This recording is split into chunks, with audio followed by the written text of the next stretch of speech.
So for the third consecutive week we've been at Geelong. What a place to come with the new Brownlow stand, the Bob Davis gates there, and the thousands that are flocking in. And why not? Because they've got a great footy team, haven't they, the Cats? They love their team, and they've got Patrick Dangerfield, who uniquely best and fairest at the Crows in 2015 and best and fairest and Brownlow medalist at Geelong last year. He's been just as good this year. His last fortnight on this ground has been phenomenal. Some of those goals have been very special. And he's gone and done it. There you go. Once again, Eastonwood was there. Dangerfield on the boundary line. Got it working. What about that? Sort of half back into it. Or can he do it again? Yeah, he can. He's kicked three. Inside he goes. Dangerfield looking for a third in the turn. Too far out to score. Far enough out to set one up. Again tonight, and Dangerfield Somehow, Selwood boot to ball. Dangerfield, can he produce something really special? He might have. remarkable player, we know that. Can't wait to see him tonight. Speaking of seeing, Brian, yes. where are you? Yes, Bruce, we are over here near the Adelaide banner. The boys are just about to come out in about 30 seconds or so. I got Richo and Duck with me.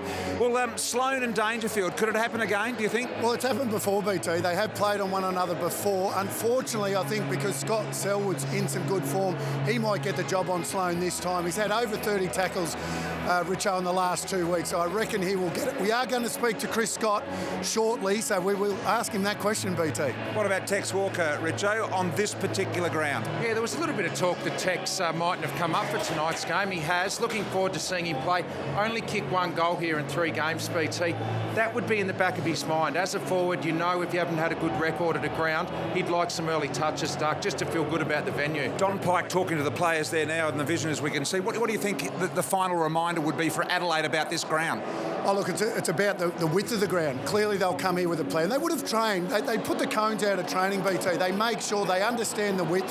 They would have trained for this ground. So this is the narrowest ground in the competition. Yeah, it is, and that's why I reckon the contest and the clearance is so crucial here. You need to get first use, get it into your forward line, because then you can block it off here. It is narrow and it's easy to defend. And it's particularly this wing here between the centre square and the boundary, isn't it? That's very narrow. It's literally 20 metres. And that's why Geelong don't get beaten here, Duck. They play here, they know the ground. It's so hard to get through them here.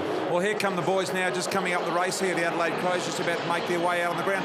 What about Charlie Cameron, Duck? I mean, what's made him take another step this year, do you think? I think he's really grown. A pre-season is a long time in an AFL footballer's career, and he's really matured. I love the fact he's run and carry, Richo. Comes off the back of the square, runs through. He's become a real dangerous player for the Crows. Duck, do you think they'll let him do that tonight, or will someone come through with him? It's a danger trying to pick him up on the way through. Absolutely. They've had a licence. He's been given a licence to do it. Eddie Betts also does it. Those two change. They interchange doing that. I think Geelong will be onto it without a doubt because he's been in great form. Don Pike, there's Don Pike over there. Richo, you better go and get him, of course. And Jenko's a bigger man than I thought, Duck, isn't he? He is a massive man. He's a massive man. He's a ruckman size. He has to play more like a ruckman size. He's a big boy, likes to get forward of the footy, but he played well last week. Don, be great to move into the second half of the season tonight, the halfway mark, a win here. This is the toughest road trip in footy. Yeah, great test again tonight. I mean, they keep coming in this comp, and you had a good win last week against Freo in good form, and tonight's a different challenge, Geelong at home, so yeah, we're going to be right in our guard here. What do you think you need to do to get the job done here tonight? I think the contest is a vital element. You know, last 2 times we've played them, we've been average in that area, and we're sort of focused on that, so you want a good start and, you know, really impose ourselves around the contest. What about your ball movement here? It is a narrow ground. We were just talking about the width of it. Did you practice that at training? Look, we had a conversation around, you know, the dimensions of the ground. We think our system's adaptable. It's a matter of how well we can adapt, and we've had a conversation what that looks like. Great, thanks, Don. Back to you, BT. Good on you, Richo, and Don Pike there, the coach of Adelaide, of course. This ground, you've spoken about how narrow it is. What about the way Geelong need to defend it tonight, knowing that Adelaide get behind the defenders? Yeah, look, we saw the Kangaroos and also Melbourne a few weeks ago, BT. You can't allow them to get in behind you, because what they do, they run into those open spaces. They like to to run back towards the goal, you have to make them lead up, you have to defend them, so don't let them get in behind. Okay, Chris Appleton, of course, the world's best goal umpire. There he is. Have a look at him. He's all smiles. Wojak with him. Great goal umpire. Been around for years, done many grand finals there, Duck. It is a very interesting part of the ground. This is, of course, the new stand just behind us here. And we're just going over to the Geelong race now. We're going to have a chat with Chris Scott over here. Chris Scott have to feel pretty confident here. He won about 70 of the past 78. Yeah, absolutely. They play this ground so well. We've already spoken about the dimensions, and oh boy, if they keep a side to under 80 points, they just don't lose this team. Tom Hawkins, what do you make of his career? He's about to come out here now, play his 200th game. What do you make of it? You know what he's done? He's evolved. He's almost a pin-up boy for big forwards maturing. We often speak about him being the example of players coming through. He's taken a while. He has. He had a back injury, I reckon, a couple of years ago, BT, where he looked like the game might have gone past him because he was just a contested mark beast. He now he's running on top of the ground, covering the ground really well.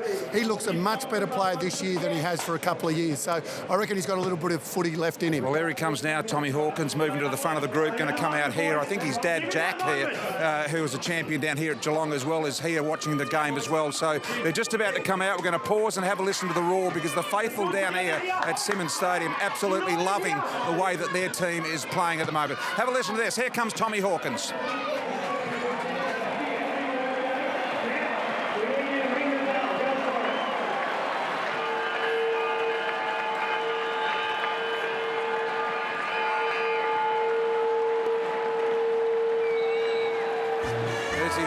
Tommy Hawkins with his daughter Arabella there. Beautiful picture. Gee, she's not old.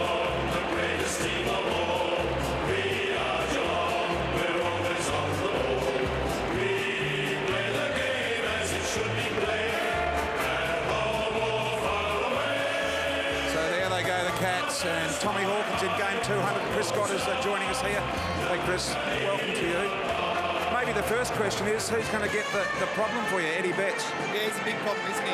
Well, we think we've got a really informed, medium-sized defender in Zach Tui at the moment. And one of the things we like about Zach is that he can take on those matchups. He's really good in the contest, but it doesn't seem to stifle his offensive movement as well. So big job, but confident he can do it. Another big job, Rory Sloane, sensational form. You've got your superstars. He's a superstar for the Crows. Does Scott Selwood get the job?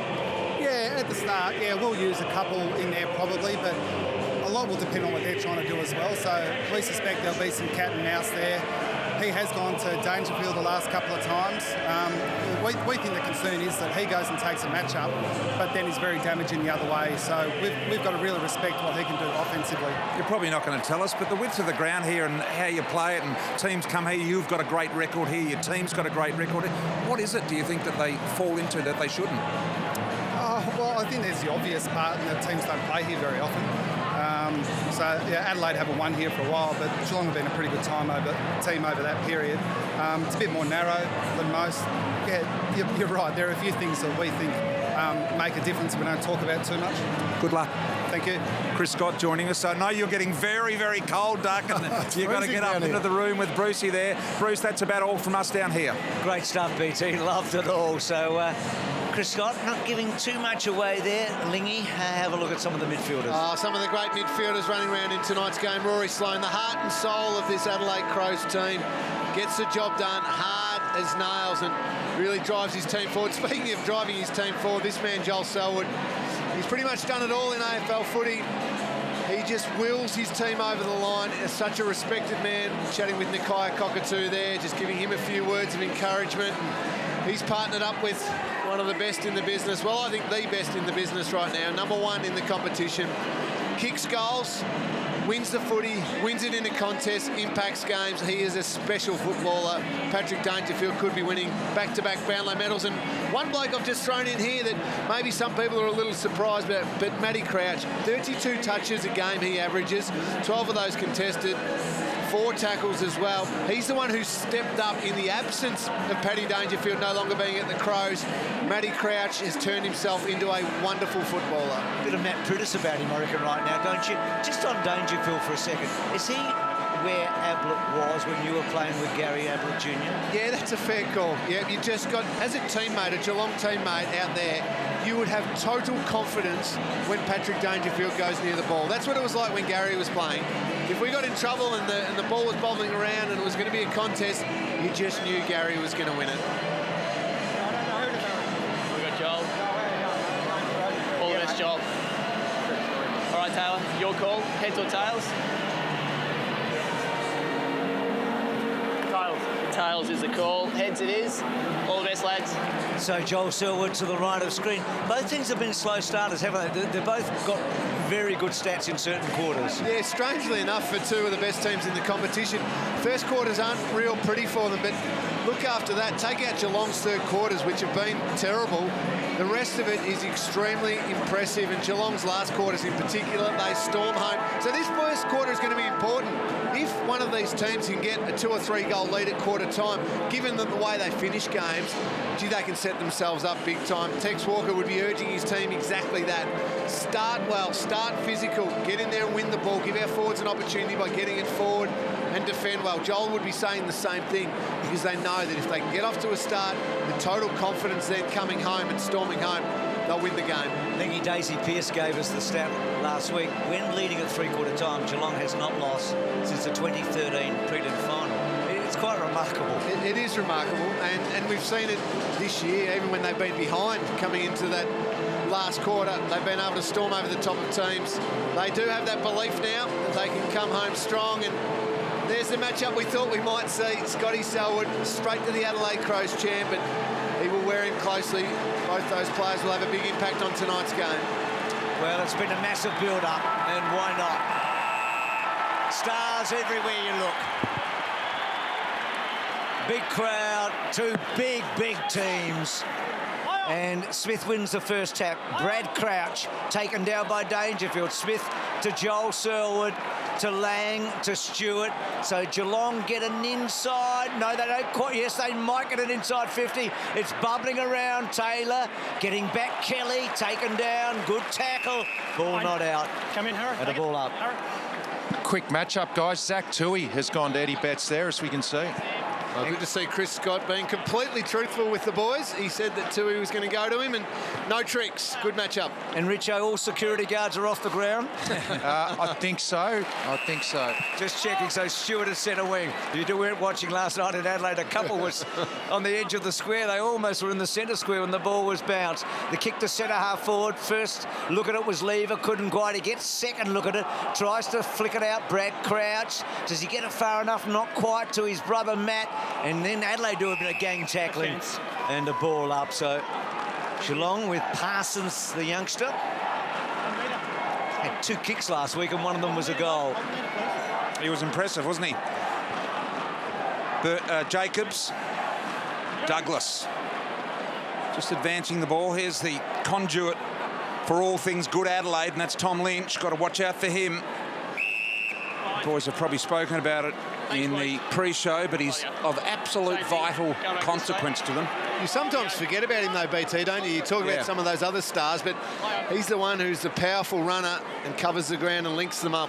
Crouch and Douglas combining their high footy. Walker a long way up the ground. I think we'll see a fair bit of that tonight. Taylor Walker right up the ground. And he's such a great kick, BT, around the ground. Hope he doesn't mess this up, but generally he finds a target. That one was a little slow to get to Jacobs, but it did get, and then Sloan on the end of it, kicks it low. It got to Lynch rather fortuitously, running hard. Cameron, he's a hard man to bring down, quickly onto the boot, gets it forward. Tui had to get his kick away. Walker was good. Betts, left foot. Where's it going? It's not going to be a goal. It rolls away, and Adelaide get a stoppage in their left forward pocket. A couple of early touches there for Eddie Betts. Pretty lucky that one, Lingy. Straight back onto the chest. Normally eats those goals too, off the side of the boot. Fast becoming, if he's not already, the most dangerous player in the competition, Eddie Betts. Henderson, beautiful palm down on that occasion from Smith. Here's Lang. Out there with him is Brown. Lang doing well, gained 30 with just pushing the ball forward. And there's another 15 to go with the 30 as well. Before you know it, they're in their forward end. I reckon Tui might have spent a little bit of time in intra-club games on Eddie Betts in the early days, but he's a much better player now than he was way back then. So's Eddie. I was talking about Eddie. Oh, sorry. So's Zach. Yes. Here's Dangerfield away from the stoppage. This one will nearly get over the head of Hawkins. I don't think he touched it. Dangerfield's nailed it. This is why he's great, Paddy Dangerfield. He turns a 50-50 ball into not just a win, but in the end, a goal to the Cats. That is sensational play. Maybe a little bit lucky, carried the contest, but 20 goals now from 11 games from Paddy Dangerfield. 24 in his Brownlow year last year, Lingy, so that stat's going to improve. Guthrie, of course, he kicked the opening goal against the Dogs a couple of weeks ago. A long one from a set shot, so a great start for Geelong here. Greenwood, Smith over the top. That was a good release from Smith, from Crouch. Look at there you go, Cameron. Oh, boy. What he's realised is that they can't catch me. They can't catch me, and that's why he now takes the game on. And he knew that then too. He just asked for teammates to shepherd for him rather than giving that forward handball. Thought, I'll run with it, you shepherd for me. That is so evident, Bruce, that he turns around and says, no, you can't catch me. I'm quicker than you. Yep. Well, he looked at Motlop, and Motlop is no slouch, and just thought, I'm quicker. Yeah, it was well done, and that is one of the main, as Bruce pointed out rightly, that it's one of the main differences he's been able to elevate his game this year. Used his pace far more. He gets something out of it. Adelaide gets something out of it. And we, the spectators, certainly get something out of it.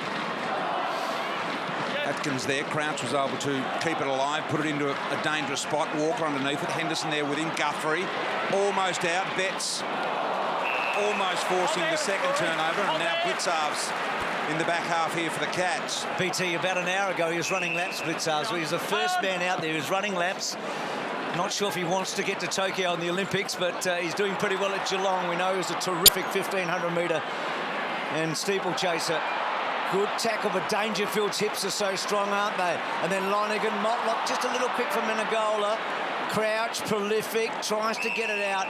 And they're on top of him and a ball up. Actually, Blitzarve's mark a moment ago was so important because Sloan was poised, wasn't he?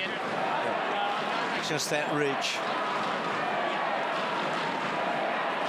So Smith's had the better of Jacobs early.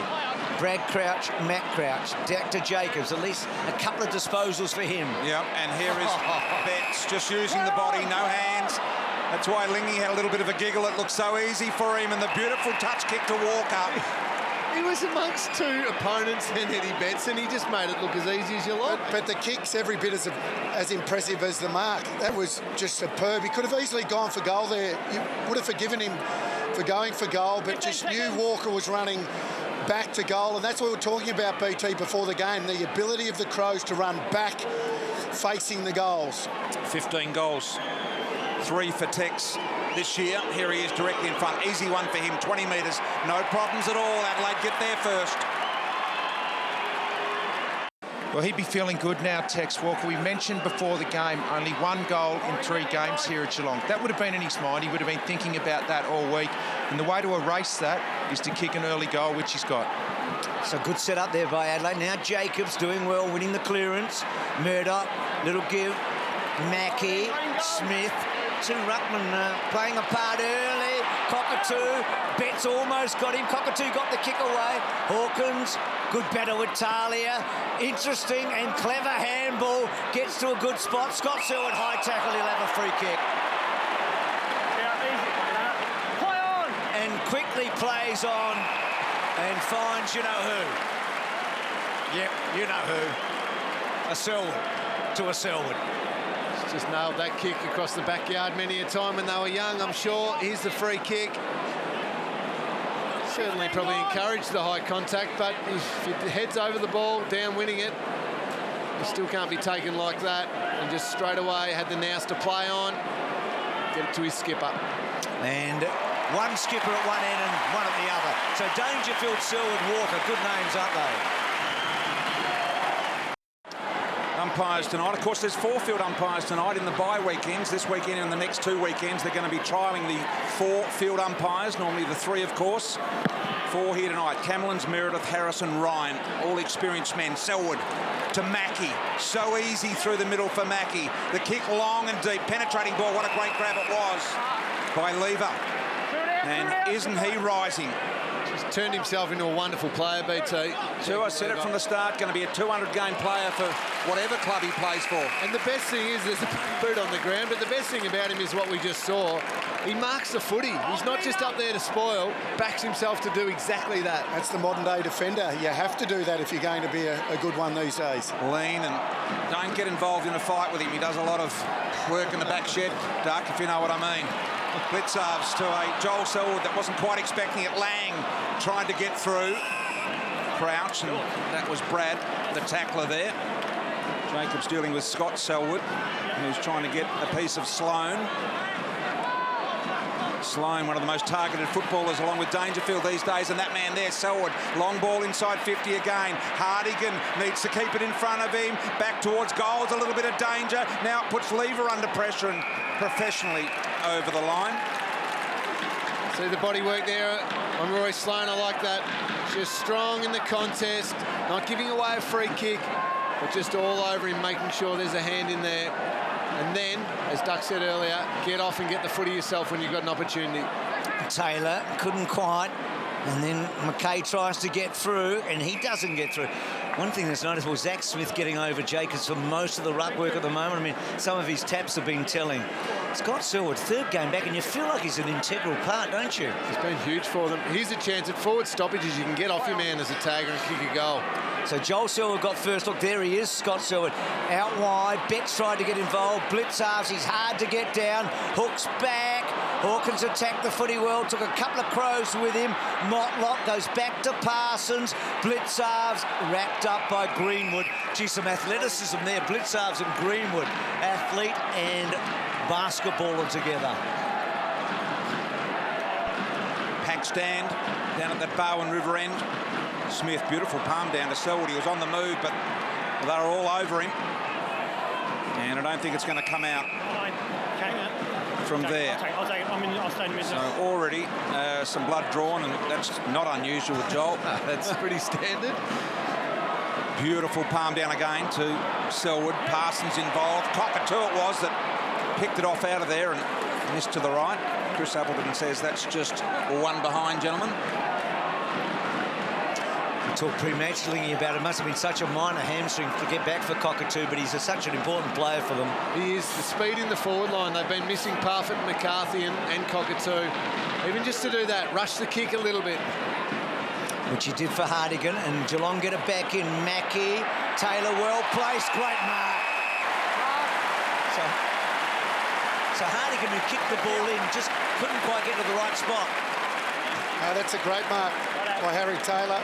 I saw him kick a bagful a few weeks ago, and that's a beauty. That's the sort of mark that he'd take in defence. Hasn't done it consistently as a forward, and that's what he's got to do. He's got to throw himself at the contest every chance he gets. And Wayne, we saw the importance of that goal against the Dogs early where he kicked the 5, didn't he? Yep. He'd had some problems with set shots prior to that. His first one's a big one for his confidence. Absolutely. And it's straight. So Geelong have made the fast start, haven't they? Well, I've spoken to Harry a few times since he's been a forward, and he said, well, I've only just become a forward and I'm just getting used to kicking goals. So he's still working on this kicking action a lot better now. Yeah, well, if you get a taste of it, it's hard to go back to the other stuff. Pretty mundane, boring stuff at the other end. And out of the middle, McKay, bit of a wobbler. 2-on-1 developing here. Lonigan, Mackie was looking for the ball in the front position, didn't quite work. Kolajasny there, out wide, Lynch, 45, got a little bit piece, needs a bit of a skimmer, got it working well. Blitzarves saved it.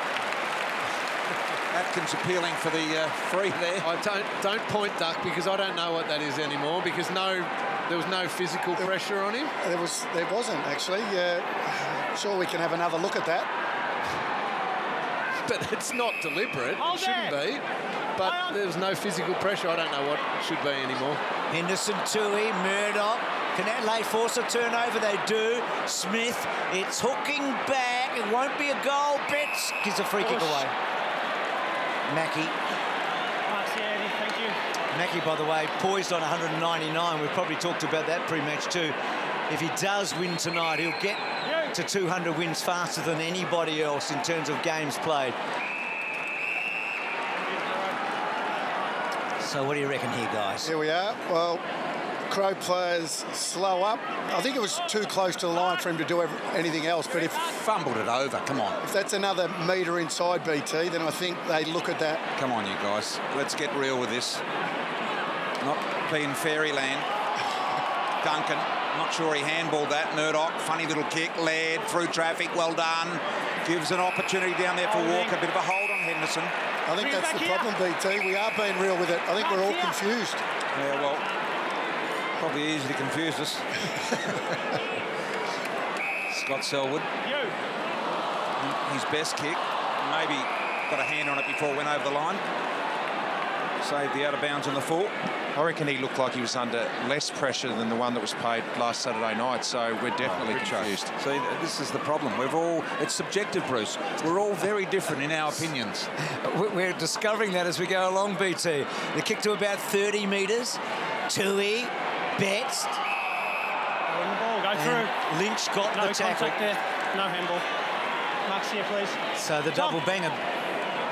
BT talked about Lynch a moment ago, about the conduit from half back to half forward. They've talked about working him over, Geelong. They've done it in the past. They see him. Love to know the stat, Bruce, of how many of those he's involved with every time it gets down the ground, especially the scoring ones. So not so great from the set shots. That's a good kick.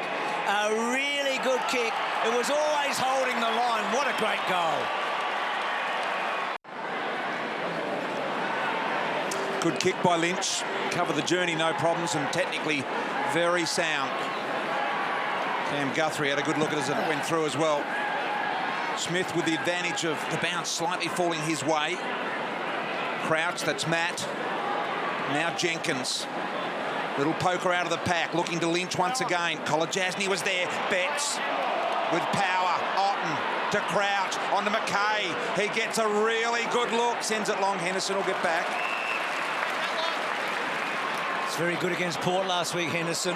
He didn't have Lonergan that night, but he stood up against Dixon and co. So now Murdoch, he came in against the Dogs, was a late in, and he's held his spot.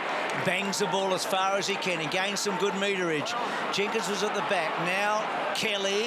They get the ball back to Jenkins. 100th game for him, a 28-year-old. Hardigan taken down hard by Cockatoo. Dangerfield was superb, combative as he always is. Off a step, kicks the ball to a wonderful spot. Talk about combative. Selwood, little kick inside, and Mackey's on the end of it. Geelong at its best there. They were physical, weren't they? The Cats then. Nakai Cockatoo absolutely nailed a big tackle. Have a look at it here with real intent. Affected the kick. Dangerfield won it. Got it forward, and then the skipper does what he's done so many times before, back with the flight. Can Mackey kick his 100th goal? Has it got the legs? Not quite.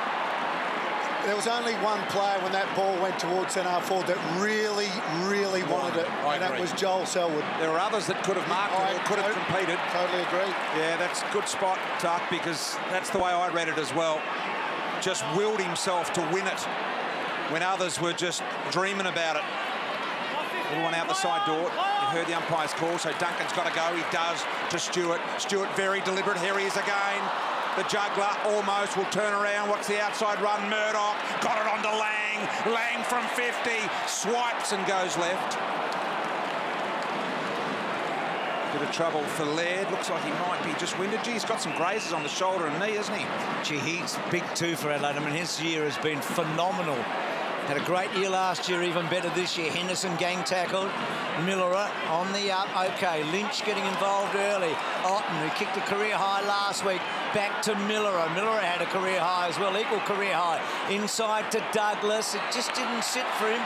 He keeps it in, I think, and then kicks to full forward. And Cameron against the odds, and that one rolling through for a behind. So Laird coming from the ground. Here we go. Gee, Cockatoo doing some tackling in this opening term.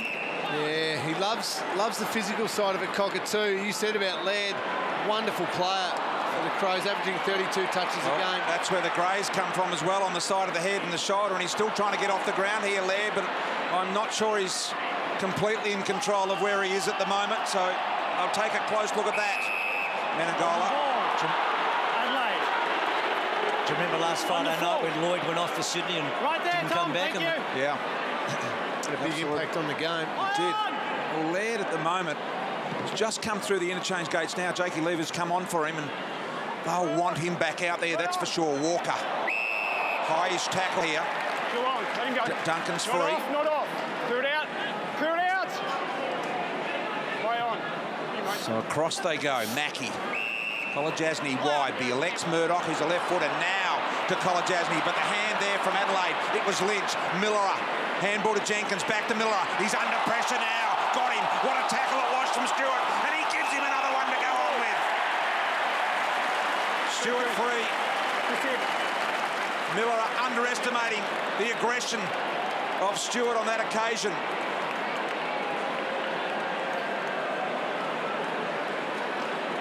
So 6 minutes remain in the quarter. Geelong by a goal. Stewart wide. Here comes Dangerfield. Did well. Kelly to Kolodjasny.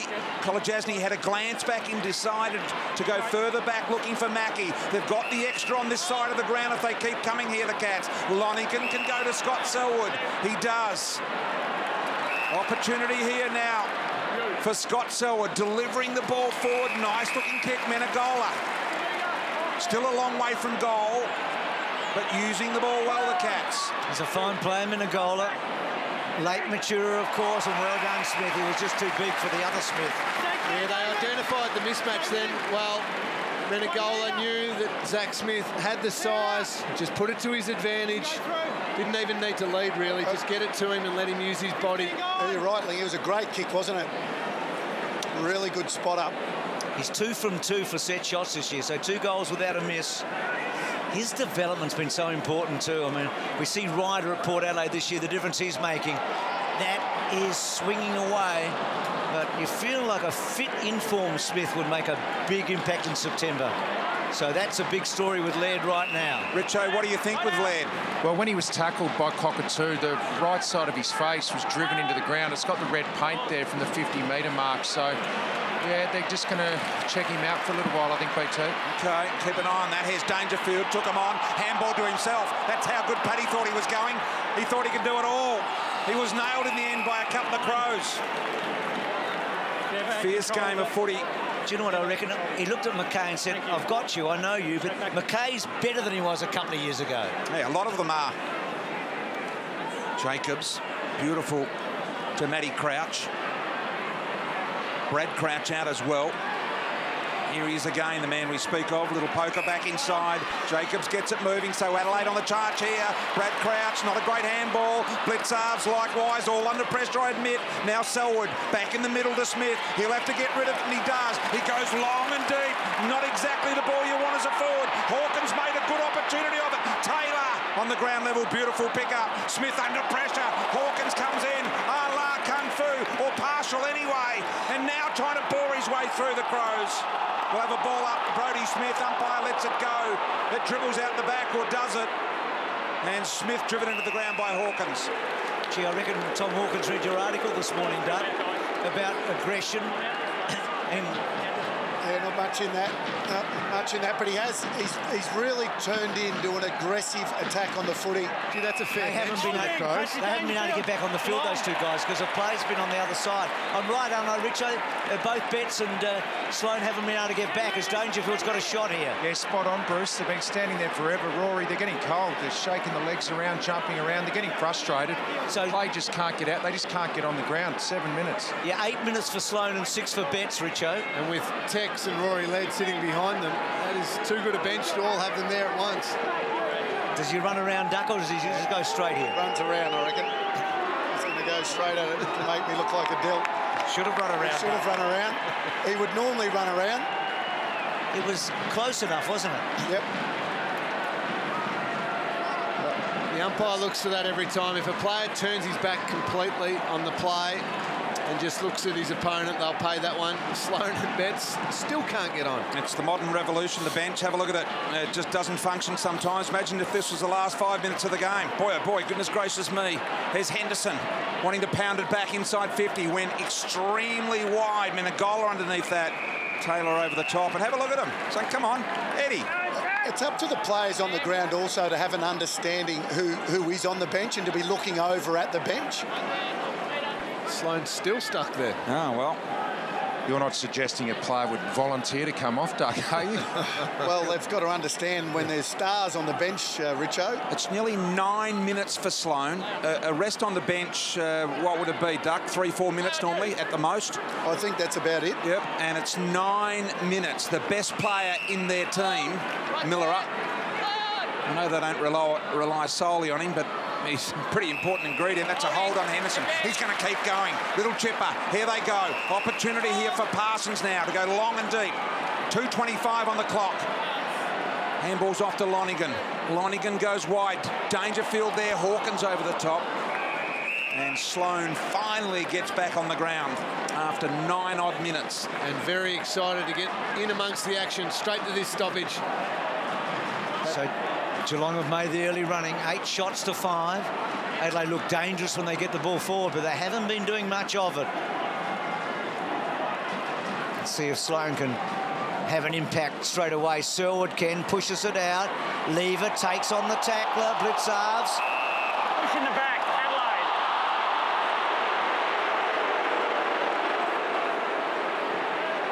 He was holding his breath there, Jakey.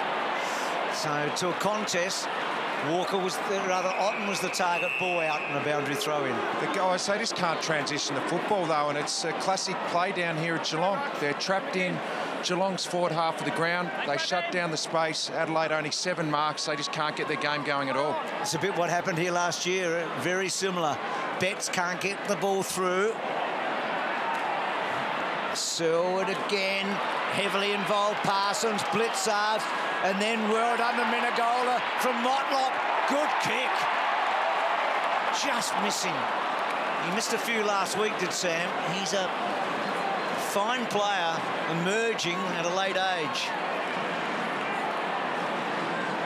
So Adelaide under enormous pressure here. Consecutive attacks on the 50 from the Cats. Hartigan picks it out the newsstand side of the ground. Dangerfield with both fingers on it. Parsons there, numbers in Adelaide's favour. Out the back here to Kelly, I think it was. Lucky the parents. Geelong. The last Monday. And he's in trouble. So is that Joel Selwood? I think he's knocked himself out here. Look, he's got an accidental elbow to the head. What do you think, Richo? You're right in front of it. Yeah, he's not well, and Henderson knows straight away. He had a good look at Joel's face, and he could probably tell he was seeing stars. Look at that contact. That's not good. This is a big moment in the game. There's no doubt that he's not feeling good. He's been split open. Who knows whether there's some sort of concussion to go with it. That is a massive gash. He's saying he feels all right, though, BT. He's one of the toughest players we've seen, obviously. Well, they can fix the cut, even though it's a massive one. What about the courage of that man? Sure. Oh, that was insane, Duck, in front of us. He has no consideration for his welfare at all, Joel Selwood. He's going down to theatre to get that one fixed. There'll be no Staples there. Cockatoo. Once again, Geelong slamming the ball forward. Big pack of players forms, a lot of pushing and shoving. There was Lever, knocked down. Kelly with the tackle. Now Atkins. It's almost like the legend grows with Selwood. It's hard to see it. How can it grow? But you feel like it does. Watch that. I'm glad I'm sitting up here. He just puts his body on the line. He didn't really have to go for that ball, but he thought, no, I can impact this ball, and he put his body on the line again. Smith having a massive impact. Duncan twisting, turning. Dangerfield hooks it across the front of goal. It was a push. Push. Just on that contest, when Selwood came back, I reckon he almost intimidates the player coming straight at the ball, the way he goes at it, and yeah, just incredible courage. Well, you think of Dixon last week on the big hit on Selwood, and Selwood just bounced back as if nothing had happened. Kolodjasny couldn't quite hold it up. Cats have certainly had the best of it. They probably don't have the lead they've deserved. Mackie has played some mighty fine first halves of late. Miller searching. Jenkins also, and the siren sounding. So Cats lead it. They haven't led a quarter time for a while, but they do here. And Adelaide, we saw those second quarter stats that Lingy put up before the match. They're dynamic in second turns. They might need one. A very big Friday night with a lot to think about. Laird and Selwood and co.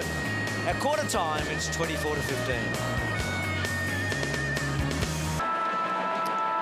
So this fabulous new venue, the Brownlow stand, those Bobby Davis gates. Richo, we can look at Selwood now. What about him and Laird?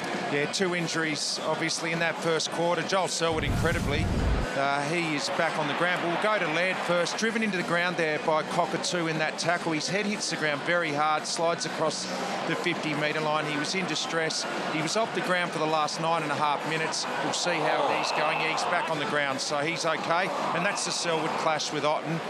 Copped a big knock to the right side of his face there. He's been down in the rooms, obviously had some stitches, but he's back out on the ground. That doesn't surprise us.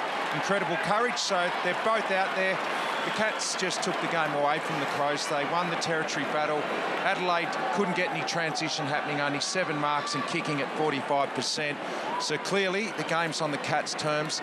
Let's see how the Crows go in this second quarter. Start of the second quarter, Geelong by 9 points.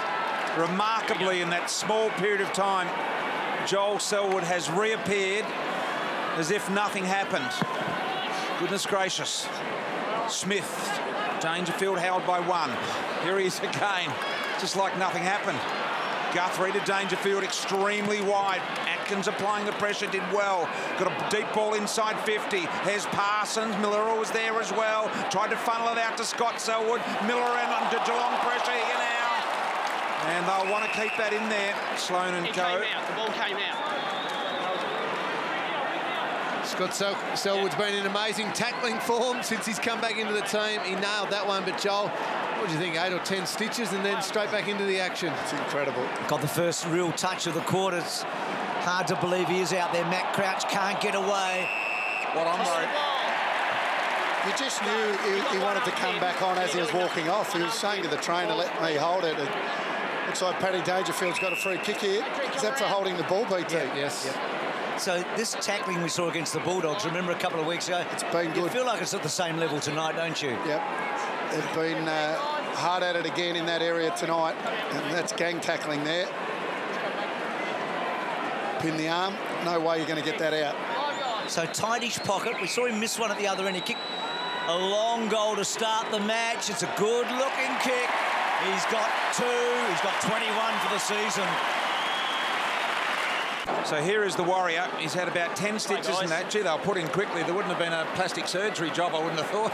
No, I did see the doc, Jeff Allen, go down with him. Jeff's a very skilled doctor, but they might have been a little bit hurried. I tell you what, they're good to get him in that quick. You turn up at your local surgery, you'll wait about 4 hours. That's in the waiting room. Here's Douglas. Little kick back inside. Good ball, Jenkins. Nice mark. A little bit too far out to score for even he.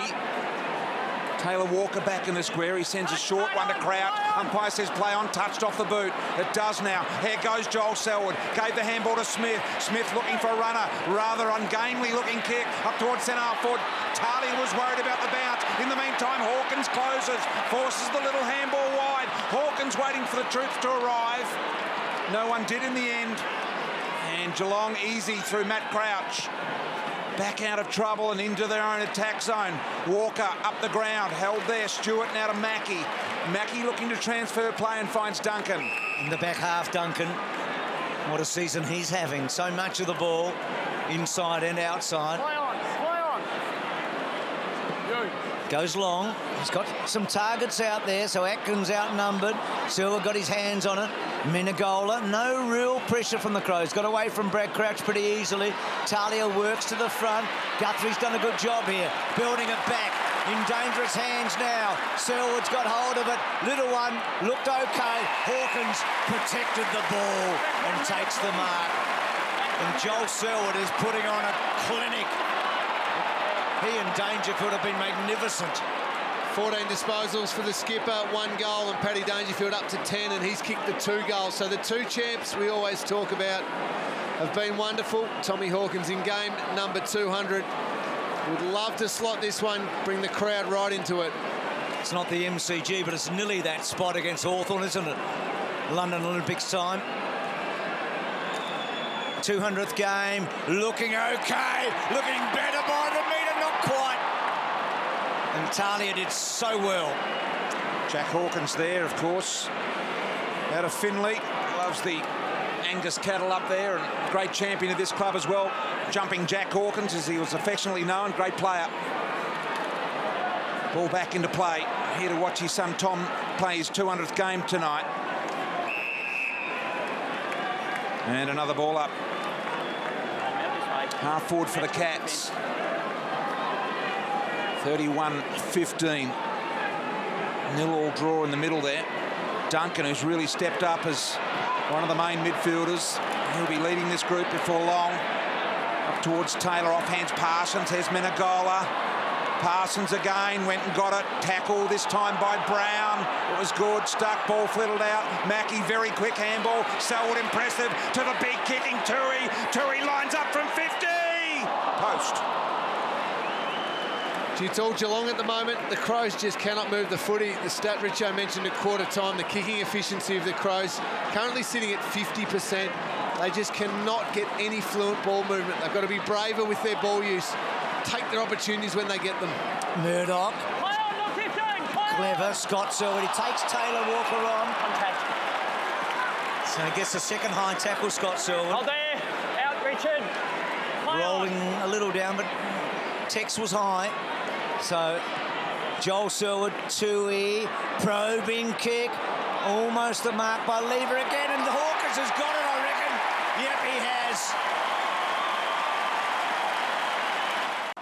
Well, this is really clever here for Tom because he realised there was enough people there to compete, so turned himself to a front and square player, and that's a really clever goal. That's the difference between him now as a player and a few years ago. Need to create some scoring opportunities here, Adelaide. Geelong have had 9 of the last 10 scoring opportunities in this game.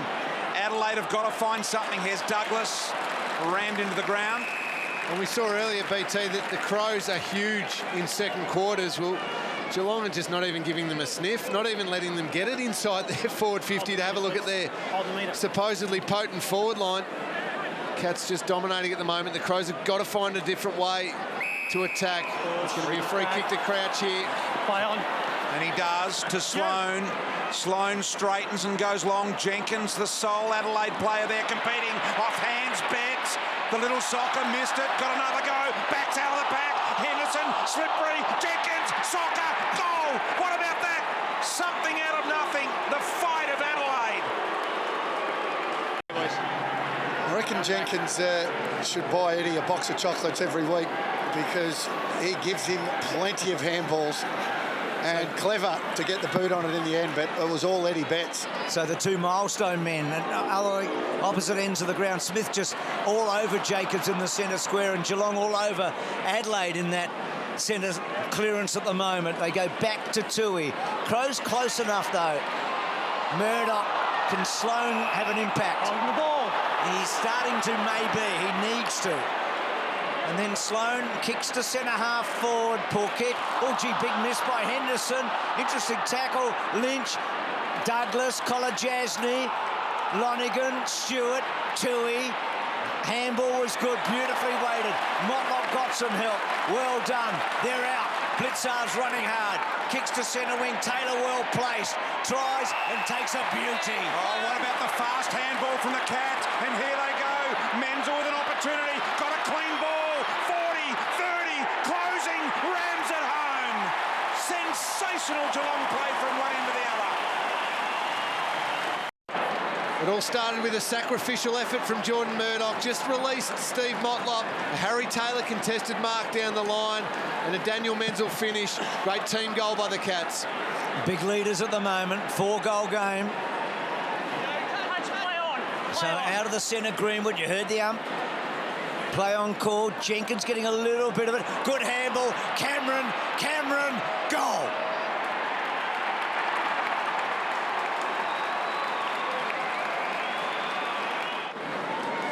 Bottom right corner of your screen here, we can see Charlie Cameron just gets in behind those Geelong players. Steve Motlop just caught ball watching.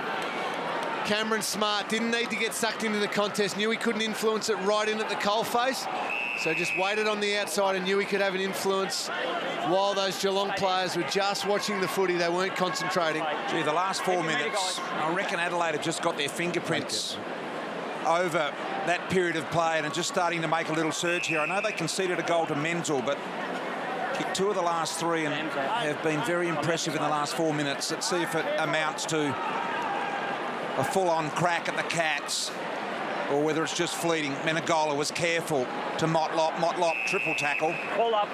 He was going absolutely nowhere.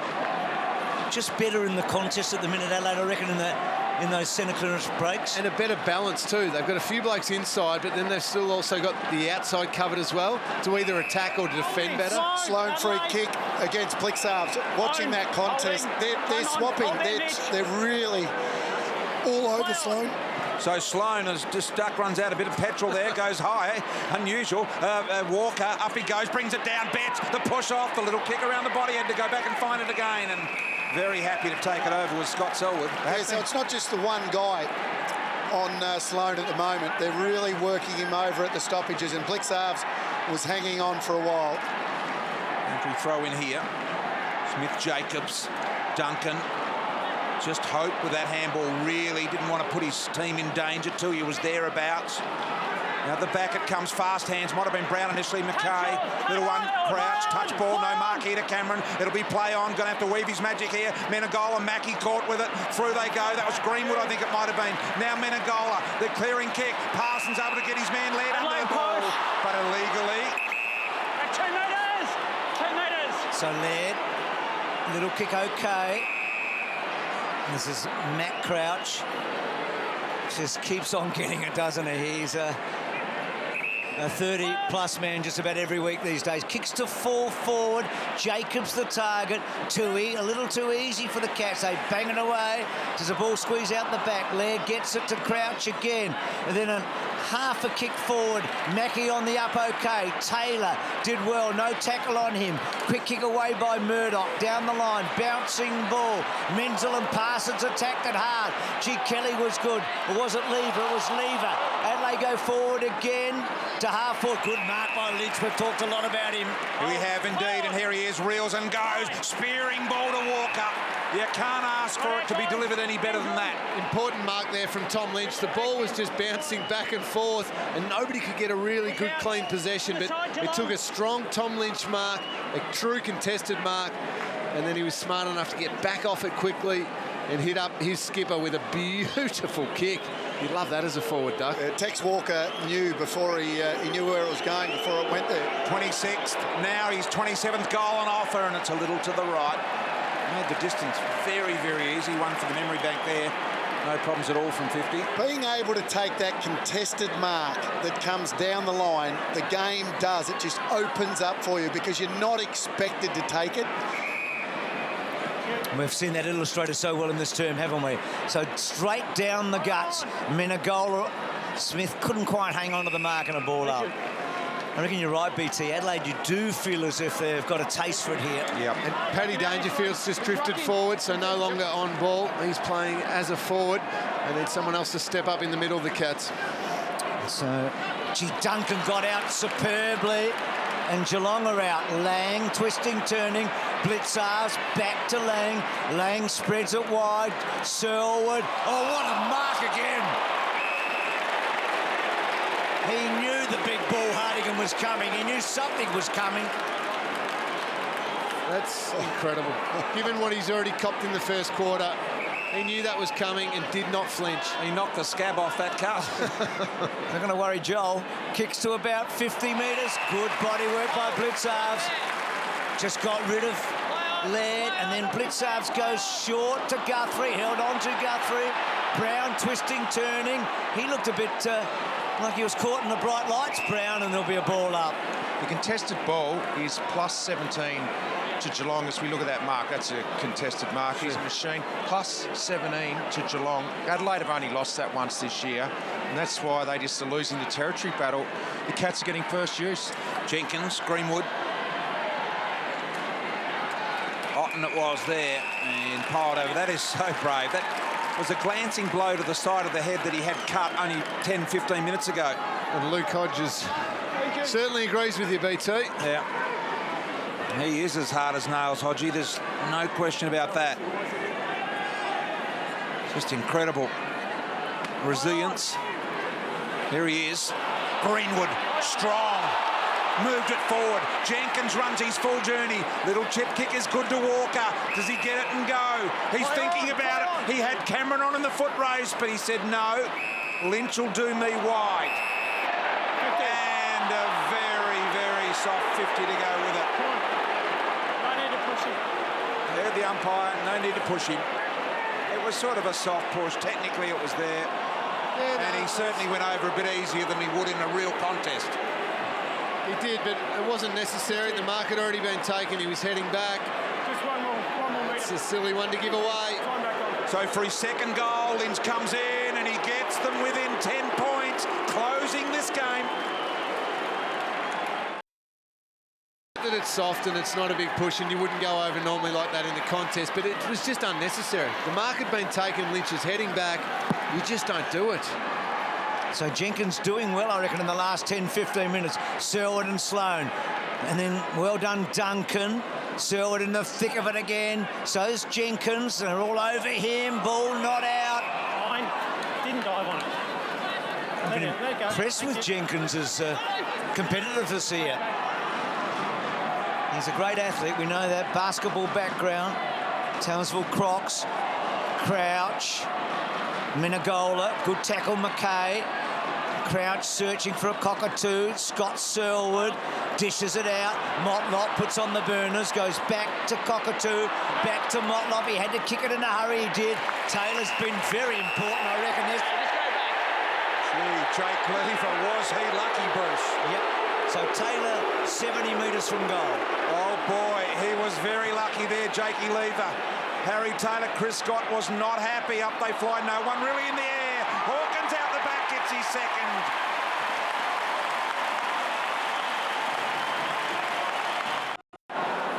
Have a look at this. Was there a 50? Well, he'd already completed the mark. He'd already spoiled. Then he came back for a second go at it. It's definitely 50, isn't it? Yep. Just missed. I wonder if Hardigan got spooked by Dangerfield there in the one-on-one, because he just missed everything, didn't he? So Hawkins up to 30 goals for the season. Motlop teasing, isn't he? And then kicks to about 30 metres. Dangerfield again with Hardigan. No free kick. Hawkins. Now Dangerfield. Dangerfield! Just misses. Just misses. Geez, Tom Hawkins was good again there as a crumbing forward. He's the one that got the front and square and got that handball out into the open. Gee, I reckon Dangerfield, Bruce, is exciting the crowd here like perhaps Ablett used to. We all know how good Selwood is. He just does it for the whole game, but the pure excitement, Lingy. Yep, and forward half, ability to win the ball in the forward half when Paddy goes forward. The crowd almost lift when he gets near the footy. It's the explosiveness, isn't it, that allows you as a spectator to get involved with him. You can just feel it. They rise out of their seat, Stuck. There's one. It's a great feeling. Long ball, Smith, the intended target. Sloane might have got a hand on the shoulder. Umpire lets it go. Picked up here by Matty Crouch. Around the corner. Cameron was in front. Mackie tried to get rid of him. Cameron, good fight. Second, third go. Fourth go. Tries to knock it out. Great stuff, Cameron. Now Crouch, Brad. And the boundary line will beat all customers, or will it? It does.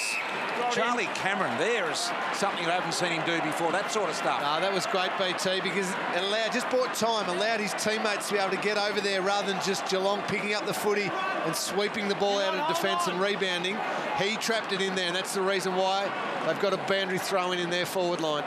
So Jacobs probably just wins it. Motlop holds up, couple of tacklers on him. Adelaide forward 50. Thank you. Straight back here. Again, the two big ruckmen at it. The brothers Crouch combined. Jacobs and up and under. Lynch going hard. Selwood again, and Lynch has taken another very fine mark. Gee, at the moment it feels like for Adelaide it's almost a two-man show between Matty Crouch and Tom Lynch. Yep. Crouch up to 18 disposals, and Tom Lynch, this will be disposal number 10 and potentially goal number 3. They have been huge for the Crows. Need more support though. Not enough blokes doing it. Kicked a beautiful goal on the opening turn. That one, is it online? No, just missing. So he has had a huge impact. Adelaide hanging around, aren't they? They are indeed, giving themselves an opportunity, not letting the lead get out too much, Bruce. 16 points, I think it was out to 23 or 24 at one stage. So they're keeping it within their grasp, but you get the feeling the Cats could explode at any moment as well. Now Guthrie, very, very wide. Gee, that was out of bounds on the floor. Eddie Bett standing on the bench saying it was out of bounds. Menzel just going. Got it to Parsons. He can go to Taylor. Remember, he's a left footer. He's got a runner there as well. It's Lang wanting to get back on the right. Centering ball. Long ball. Dangerfield there. Beautifully done by Hardigan. Joel Selwood front and centre. The little tap to Motlop. What about Sloane's work in there as well? The follow-up from Selwood. Menzel now. High footy. Getting back Taylor. Great protection by Hawkins. Taylor on the left's got it. He's kicked his second. This way. Set it up right. Gee, that was a fine line. From where I was sitting, it looked out, but the boundary umpire was in perfect position, didn't pay it, and it's a result in a Harry Taylor goal. So Geelong kick right away again. Greenwood can't get clear. Dangerfield amongst the tacklers. Selwood last man in. And another stoppage. A player that the Crows need to get into the game in the second half, especially Brodie Smith. Only the 4 touches so far, so important with his rebound off half-back. Douglas, Adelaide. An Adelaide free kick here. I remember Geelong shut him down really well at the Adelaide Oval last year, only kept him to 6 touches. Well, they're doing it again tonight. They just don't have that bounce off half-back through Brodie Smith. And Lingy, they did it to Broadbent and Pittard last week, Geelong. They got no bounce out of those 2 rebound Port Adelaide players. So again, working well for them in that area. Walker was the last man up. Greenwood trying to get through, gets a kick onto it. Jacobs brings it down. Jenkins overruns it. Tui, good tackle by Walker, doesn't quite get the reward. Dangerfield turns his body, and then Lonigan, Jenkins, Dangerfield in again. He's in everything, isn't he? So you had the whole city of Adelaide coming at him like a wave then. You can handle Adelaide. Yes. He's proven there. Smith, Menegola, Atkins with the tackle. Here's Cameron. High footy. It will be paid a mark. It's gone the required journey, said the umpire. Off hands there. Quick kick at it. Might have been Menegola again. Didn't get all of it. Motlop says to Kolodjasny, get out of the way. Lang to Dangerfield. Dangerfield to a one-on-one down the wing. Here's Hawkins. Tapped it back to the advantage. Look at the runners they've got. Menegola to Motlop. Motlop to Cockatoo. Little bit of a fumble. Oh, a stiff arm on Cameron. He said, get out of the way. Took a bounce. Drove the goal and hit the post. What about the stiff arm on Charlie? Just dismissed him. And Cameron was so filthy with himself, but how cocky was cocky there? It was just the future, wasn't it? It was brilliant. They wanted a free kick to their champ, but they didn't get one that time. So Sloane kicking down. Atkins has been very quiet. He's another one, Lingy. I mean, they need his run and carry. You talk about Smith. What are Atkins's numbers? Is he 3 possessions tonight, Bruce? Here he goes again and can't get it away. Kolodjasny kicking down that line. Hawkins has been just terrific. Tapping forward. Dangerfield over the ball. Wonderful to Selwood, to Lang. He arches his back. It's a poor handball. Hawkins goes back. Selwood has a fumble. Don't think I really said it. Hawkins holding the footy. On the ball. So just it was the bad handball to Hawkins that changed everything. I reckon Don Pike at half-time will be just restructuring the back half. They've scored 18 times from 24 entries. That's a huge percentage. Greenwood involved there.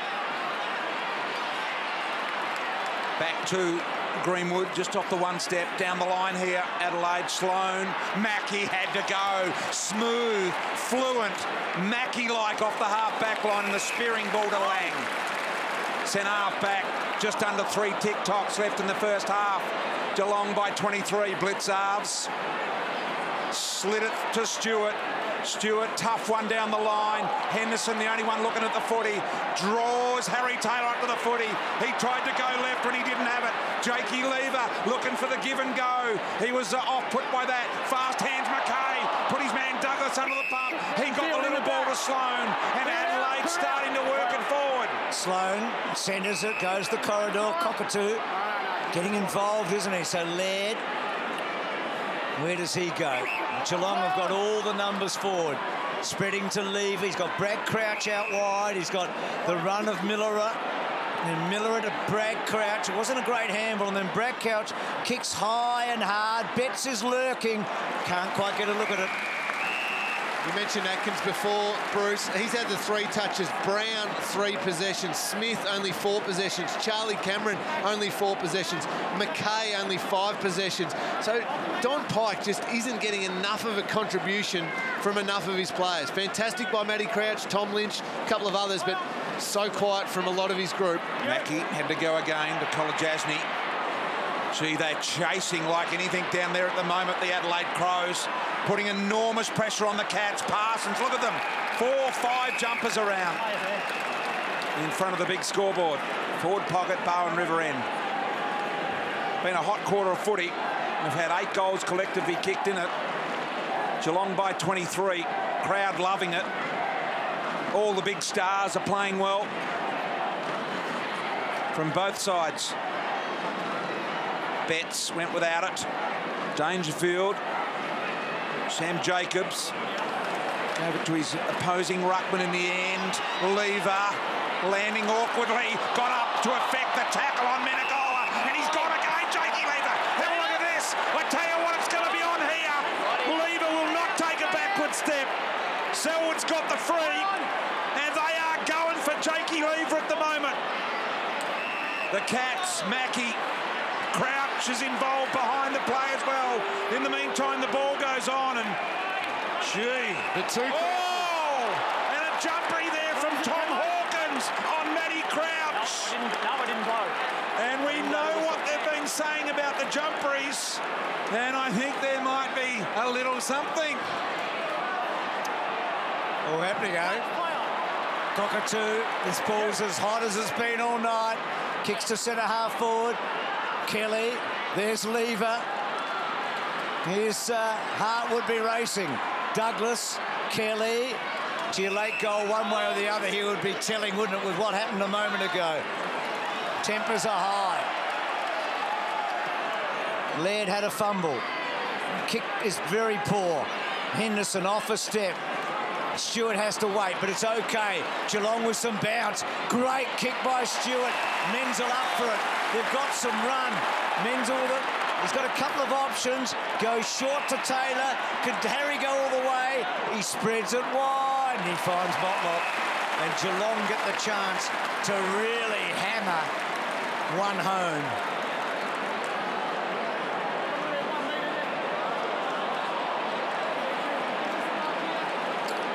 Oh boy, that's his wife. Emma just saying, oh, Tom, don't be doing that. He did get suspended for a similar type of thing last year on Phil Davis. Got a week, Tom Hawkins. So what a first half by the Cats. What a first half by the Cats.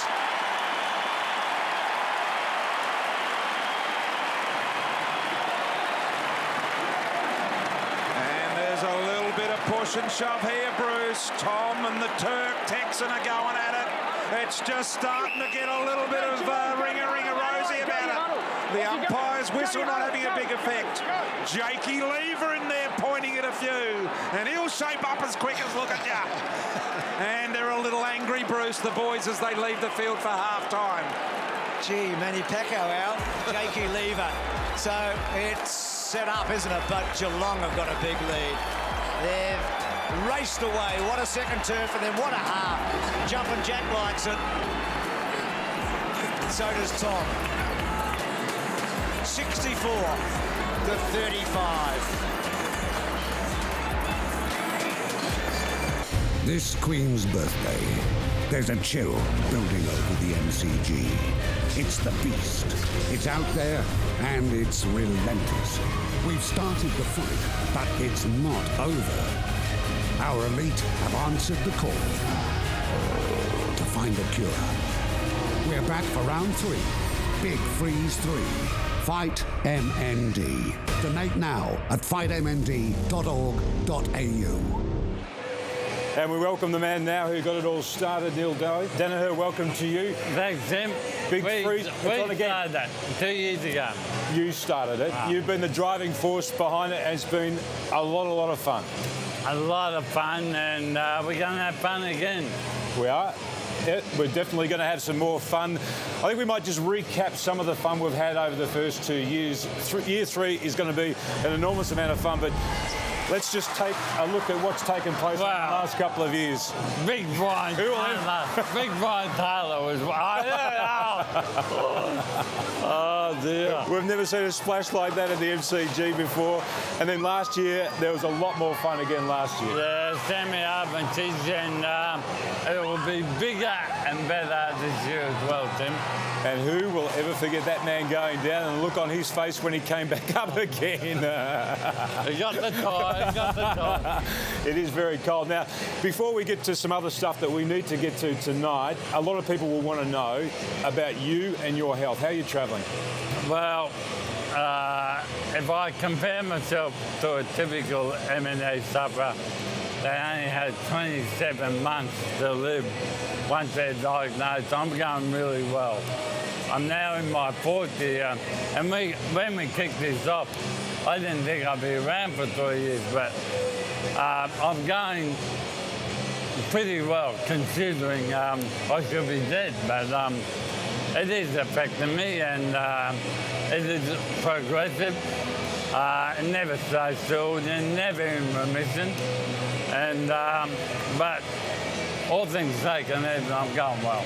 How close are we to slaying this beast? Are we getting any closer or not? Well, thanks to the support of everyone out there, we've invested $15 million. And we said we'd invest it with the best and brightest here in Australia, and we've done that. So we're developing 8 drugs that we hope will somewhere find a treatment and maybe a cure.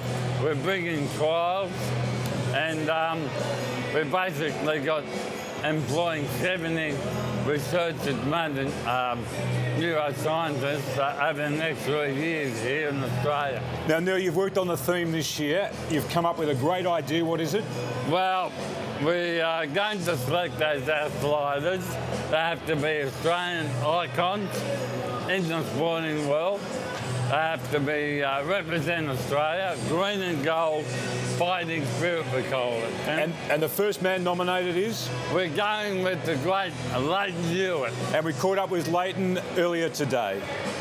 Hi guys, here in Paris. I just heard the news, and I would be honoured, Neil, to be able to help you out for the Big Freeze 3 and go down the slide at the MCG on the Queen's birthday. We have to dig deep and help out to fight MMD. And to donate, please go to fightmnd.org.au. I'll be back after the footy to let you know who I'm going to nominate to go down and help the Big Freeze 3 on the slide as well. Go the Crows. And you couldn't have chosen a better man to kick this off, Neil. Well, he has fighting spirit, Tim. And just quickly too, there's a lot of beanies. I'm seeing them around the crowd tonight. That's going well again too. Yeah, go to fightmnd.org.au, Tim, to donate and buy beanies. Well done, Neil. And we look forward to everybody out there listening and watching tonight to participate again. Over to you, Macca. Good on you, Tim. That's one team we all barrack for, isn't it? The Danaher team. Absolutely. Terrific stuff. Yep, great stuff. Great to see Neil in fine form as usual. And we look forward to the Queen's birthday Monday. Down the slippery dip they will go. Olympians galore and great Australian sportsmen and women. And we've got a cracking game here at Simmons Stadium as well. Geelong by 29. What have Adelaide got? They're the premiership favourites. They need to find and fight a way out of here right now. Laird, heavy knock early in the game. And now Menengola works the ball forward, but Hardigan to repel. And dangerous kick. No, OK, Brad Crouch had a quietish first half. His brother was terrific. It's a good kick. So Brown. They've been such an exciting team this year, Adelaide. They've averaged 120 points a match. They've been big scorers. Only 4 teams this century have kicked more points than they have in the opening 10 rounds, but They have been strangled so far tonight. Atkins a quiet first half. And this is an area where the Cats have been really good. They haven't allowed them that run and rebound off half-back. So Atkins, just too tall. The kick had far too much on it for Smith. Selwood, this is Scott. Stops and props, and then kicks back to centre half forward. Lever's free kick. Play on. So Lever, maybe they can get out this time. It's a rarity, as you say, boys, that they've got out this way. Lynch can keep going. He'll take Smith on. Little kick around the corner to Jenkins. Really needed to hang on to that. Kolodjasny happy to go over the line. And they just haven't allowed themselves an opportunity, Adelaide, to get that fast footy going because they haven't won it at the coalface. Minus 23 at the moment in contested possessions. This is a team that prides itself on winning contested possession every week. The Cats have just dominated them there. They've got to win it first, then they've got to get it forward fast. Sloane, top of the square, good position. Jenkins needed to be more aggressive in the air. Off hands, Walker around the body, misses. That's also the difference there, BT. You got Tom Hawkins at one end that's kicked goals from crumbing and he's been involved, and you got Tex Walker. Okay, good crumb, but I'd like to see him impose himself in this second half. He's a fantastic player. He has to elevate himself tonight. Tui's kick. Gee, that's a good mark by Scott Selwood. He took a telling mark last week against Port Adelaide in the last term. Kick inside to Mackie. Even that kick inside there, that's only open for a fraction of a second, maybe half a second, and they just take it straight away, the Cats. Adelaide just haven't been prepared to take that one. Joel Selwood, Motlop, running hard. Kick too tall for Taylor. Smith, can they get some run and bounce from him in the second half? Lever in the thick of it in that first half. Dangerfield positions himself. Little give by Crouch was okay. Good pick up on by Brown. Running hard now, Smith. That's what he does best. Kicks the ball to a one-on-one. Can Walker work Henderson over? Henderson did well. Gets to Tui. Cameron puts the pressure on. Tui under the pump. Lynch getting onto it. Tries the check side. And Stewart belts it over. We just haven't seen Adelaide be able to have any of those walk-in goals that they've done so well in Don Pyke's reign as coach. Geelong have always had the last defender in line, and Stewart there saves a goal by being the last one there. They just can't get it going tonight. You think this is the most aggressive Geelong have played this year, Doug? Oh, I saw them a couple of weeks ago against the Bulldogs. They were absolutely terrific, but they've matched that tonight. Motlop. Little flipper over the top. Parsons. Umpire said you've got to go now. They're off the mark, goes very wide. Mackey's got a lot to do on Betts. Betts took up good body position, did really well there. Now the pace at ground level. What a smother that was from Lonigan. That sort of stuff typifies smother to Lonigan. Their tackling, once again, has been superb tonight. And what Geelong have shown is when they bring that attitude and when they bring that intensity, they are very hard to beat. Good look at the stoppage set up there. Perfect camera angle. Dangerfield around the corner. Lever. Impressive young man, boy from Romsey and Victoria via the Calder Cannons.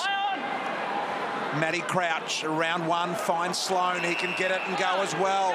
Looking to go into deep to Lynch. Lynch got a little under it. Now it's a free ball in the goal square. Henderson. Coolly to Lonigan and likewise to Duncan. Yeah, good stuff by the Cats. And then Duncan's kick asks a bit of Smith, but he's up for it. That's a terrific handball to Menegola, and they're out. Taylor's on the end of this one, I reckon, Big Harry. Does he go all the way?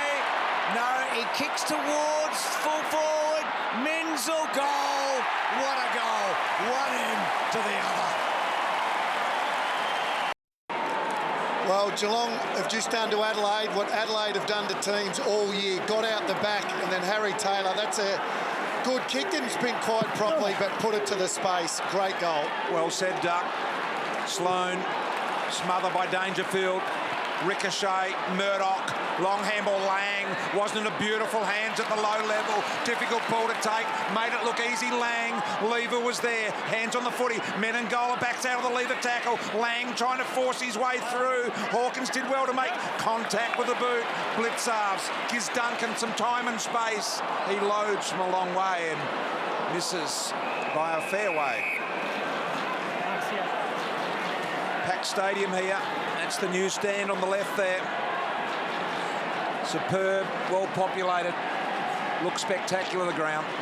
And for them, the right team in front, BT. So Adelaide trying to get something to happen. Atkins, Sloane's been busy in this quarter. Jenkins, Mackay, Dangerfield just ragdolled him. And then Selwood, Blitzarves, high ball to about 50 metres. Taylor sets himself. Talia, look at Smith and the athleticism. Doesn't quite get the check side to happen. And the ball will be out of play in a stoppage. What about this? Well, this is just aggression and a will to tackle by the Cats superstar. Potentially holding the ball, but maybe Plasters no prior opportunity and ball jarred free, but that was aggression. Yeah, great to see. Probably knocked out in the tackle. Now, Geelong just imposing themselves here at the moment. Jenkins, Stewart, Henderson, Mackie, Stewart. What about that? The extraction process was brilliant, and the delivery to Hawkins. And he'll go back, Tom. And he won't have any problems with the journey here. Hawkins looking for goal number 3 in game number 200. And he won't run out of time. Hawkins, impressive year that he has had again. From 50 metres. Oh boy, he's hooked that. I was going to say right post it needed to be. And in the end, just the behind. So plenty of time in the quarter remaining, but game high 34 points, Bruce. Adelaide have got to do something very quickly. No doubt about that, and they don't look like they're capable at the moment, do they? Lynch almost, Murdoch, and a boundary throw in. So how do they turn this around? I mean, how do they get the spark? No transition footy.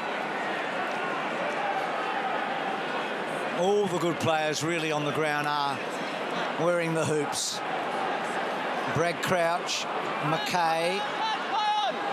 Heard the umpire, Otten so quiet tonight on a boundary throwing. Bruce, you asked a question of me before the game, are the Adelaide Crows the real deal? And I answered emphatically yes, because of the depth of their list and the quality of Mackay and Atkins and Otten and these types of players, Charlie Cameron, and the seasons they've been having. Well, they've just disappeared tonight. That real depth isn't there at all. They've left it to too few. They're going to have to find a way to work themselves into the game.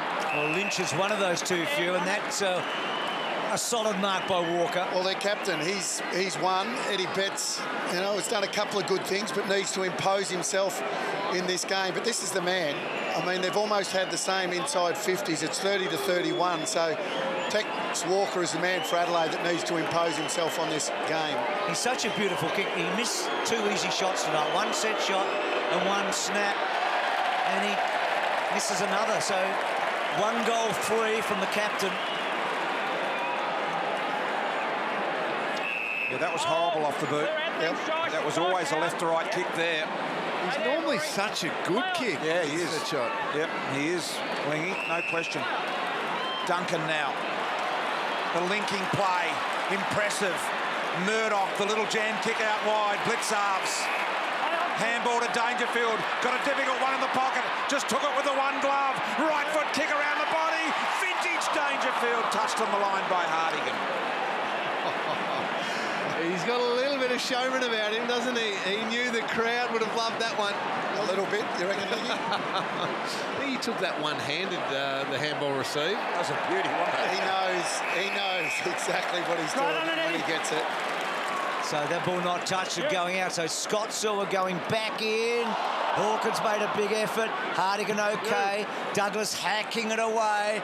Cats with the numbers. Kolajasny held up there by Jenkins, but no tackle. He just bumped him, and that should have put the tackle on. Selwood to Motlop, and then Motlop off a step. Kicks to half forward. Front spot. Menegola. This is unraveling. This is important for Adelaide. Not to win the game so much right now, but they've got to hang on here. They've got to stand up here. Well, Richo said it before. Geelong's efficiency going inside 50. I mean, they've scored 22 times. gone in just over 30, so that's impressive. Minagola kicks to the top of the square with a hook, and Dangerfield takes really an uncontested mark. He just read it brilliantly, and no one went with him. You said the word unravelling. Well, when you take uncontested marks in your forward line, Brodie Smith, who's been quiet, just completely lost him. Wasn't watching the footy, didn't read it off the boot. Easy mark. And kicks his third, and Geelong just built away now. Sometimes we focus on an intent thing there. Josh Jenkins just had to tackle. There's not too many times you get in a game of footy where you can really nail your opponent and just land a brutal tackle on him. He was wide open for one then, Kolodjasny. Jenkins just did nothing. This time last year he had 7 goals. He's now got 22. So it's an improvement even for the best. Stewart. Blitz halves. Wanting to go with it. The umpire says you've got to go now. Motlop looking for some overlap. Just gave it back to Parsons. Brought a little bit more time. Hawkins appealing for the hold of the free there. Up out the back door. Taken away by Atkins. High footy. Got to go here. Cameron. Blitz halves went higher. Mackie was there. And I think it's Miller underneath the Mackie tackle.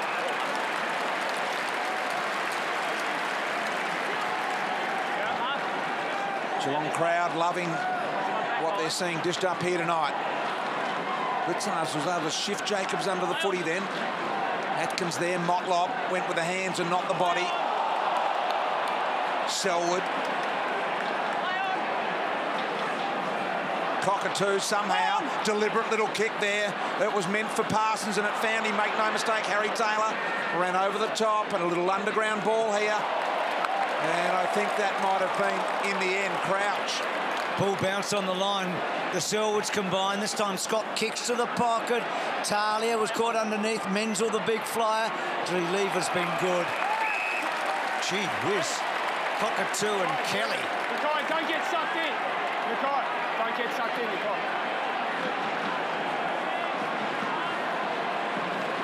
Feisty young man, isn't he? So forward pocket, all Geelong. Matt Crouch runs into Parsons. Talia, Taylor wraps in. He's trying, thank you. He's making an attempt. Backing out this way. Have a look at the contested possession count. 1 metre separate. Yeah, Geelong, no problems at all in that area. Led every quarter, basically. The Crows have only lost that count once this year, so that's a pretty big story for them tonight. Just haven't turned up to play in that area. Smothered by Selwood and was able to keep hold of the footy. Big leap there by Murdoch, almost. Parsons. He was tackled high, but you heard the umpire say he was ducked. This is what Geelong have had all night. Tom Stewart there, just always the last man in that Geelong defensive structure. So even if Adelaide break through and they look like they're going to get through, Stewart's there as a safety net for the Cats. 15, play on! Kick didn't go anywhere. It was from McKay and then coming straight back. Lonigan. And it's been any one of these guys, whether it's Lonigan, Mackie or Tom Stewart, they're all just rotating as that last man there. A really good defensive structure. The Crows have not been able to move the footy at all. He used to be your main goal kicker at one stage, almost, Lingy, in the old days. Has he got the journey? He hasn't kicked a goal this year, Tom. Oh, just it'll be his best, Bruce. It's that sort of night. They're doing their best, but that one's spraying it out to the right and the behind. So we're seeing a statement being made here tonight. In fact, two. One from Geelong, which is so positive, and one from Adelaide, which, quite frankly, is about as negative as you can get. Their reputation is diminishing before our very eyes. It is. Got a feeling it'll only be a temporary thing, though, Bruce. Selwood around the corner. Kelly. Knock of the arms. Jake Kelly. Told to go, and he does. And as Duck and Lingy Rucho have said all night, they just had trouble transferring the ball from one side to the other and then getting the clean out down the line. It just hasn't happened. That sort of thing's happened all the time. And that would be frustrating. Don Pike to try and find a way through. Yeah, that sort of thing with Joel Selwood going back with the flight, making sure he gets a fist on it. That's been happening all night too, also, BT. Smith, beautiful control of the footy in the path of Selwood, who gave it to Lang. And once again, Lever, and you're right, Bruce, he's played a really good game tonight. Well, Matt Crouch, Lever and Lynch, I reckon, they're the three that have earned their keep. Atkins, there's a long time to go, we know, but it's impossible to see them really getting back. Atkins' long ball. Geelong. I'm a believer, Bruce, that if there is a team that can score really quickly, it is Adelaide. I know they're a long way out of it, but don't write them off just yet. Tui, Mackie, Henderson, Scott Selwood, Lonigan, kicks into the centre. Stewart, geez, fitted in well, Stewart. A bit of an up and under this time. Atkins trying to work to the front. Miller, and Parsons. You dragged it in. He did too. He definitely dragged it back in. Very good call from the up there. Parsons been impressive tonight, Leggy. Yeah, been good. They really like him, Parsons. High footy. Taylor. Hardigan was in amongst that as well, and Smith over the line. The worry and the challenge for the Adelaide Crows and Don Pike is that the Cats have been credited with having the blueprint to play against the Crows, and we've seen it again tonight. North Melbourne have now done it, Melbourne have done it, so teams will start copying what the Cats have done against the Crows. So the Crows have got to find a way to get through this. They've got to find a way to still be able to score when teams have set up like the Cats have tonight and last year as well. Murdoch. Good position here. Parsons.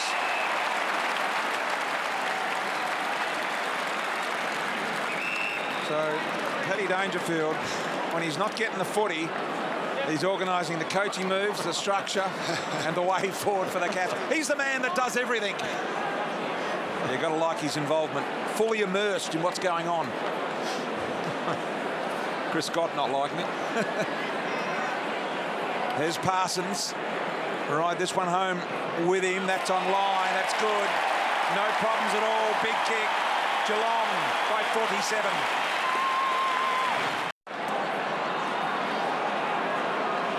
Hits it beautifully. James Parsons, he's got the versatility. He can take a mark. He can put pressure on. He can find it at ground level. He's been an important addition to this team. Youthful exuberance there with Cockatoo and Parsons after the goal. Dangerfield yet again. Murdoch, Selwood.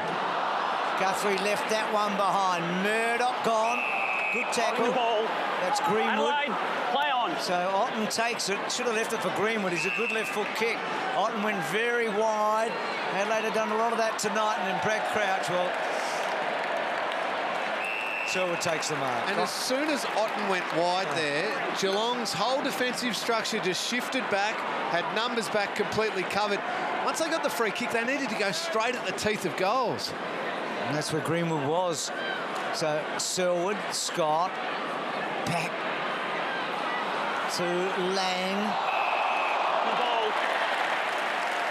And Brad Crouch, who's, to be truthful, looked slow tonight. In fact, Geelong have looked quicker, haven't they? Much quicker. At that last centre bounce, so Don Pike evened up the numbers. He had 6 forwards in position. I reckon that's the first time tonight that he's done that. He's normally had the 2 at half-back running through at the centre bounce. I think he's decided to even up the numbers now. And we talk about the potency of this Adelaide forward line all the time, running back towards goal. Sometimes you're not going to get that. You've got to have another way as a forward. You've got to come to the footy at times. You can't be just running back, getting easy goals every week, BT. Is it the ground that's helped Geelong shut that down, or is it the system of Geelong? A bit of both, BT, I reckon. This ground, you're able to shut it down probably half a metre to a metre quicker than you can at other grounds because it doesn't have the width, but Geelong's structure has been very good. Motlop. Jenkins should get there. Just a little soccer. Stewart spinning out of there. McKay. Stewart had another crack. Crouch went in very hard, still had the awareness to get the ball out the back, and here they go. Otten needs to hit the target here. It's found Brad Crouch. Had Tex on short, ignored that, and nothing deep. So he'll have to go along the boundary line to Lynch. Very stagnant forward end of the ground. Walker did well then on the smaller Tui. Now, this has got to be a goal. They've got to start to trim this margin back. Hasn't had his kicking boot on today. Kicked the first one in the first quarter, as Richo said. Hasn't got a great record against the Cats, but the other misses he's had tonight have all been gettable for him.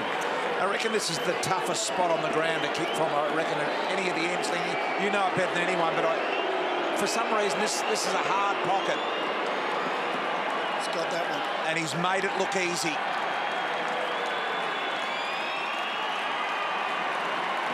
It has got slightly easier, BT, only because of this new stand.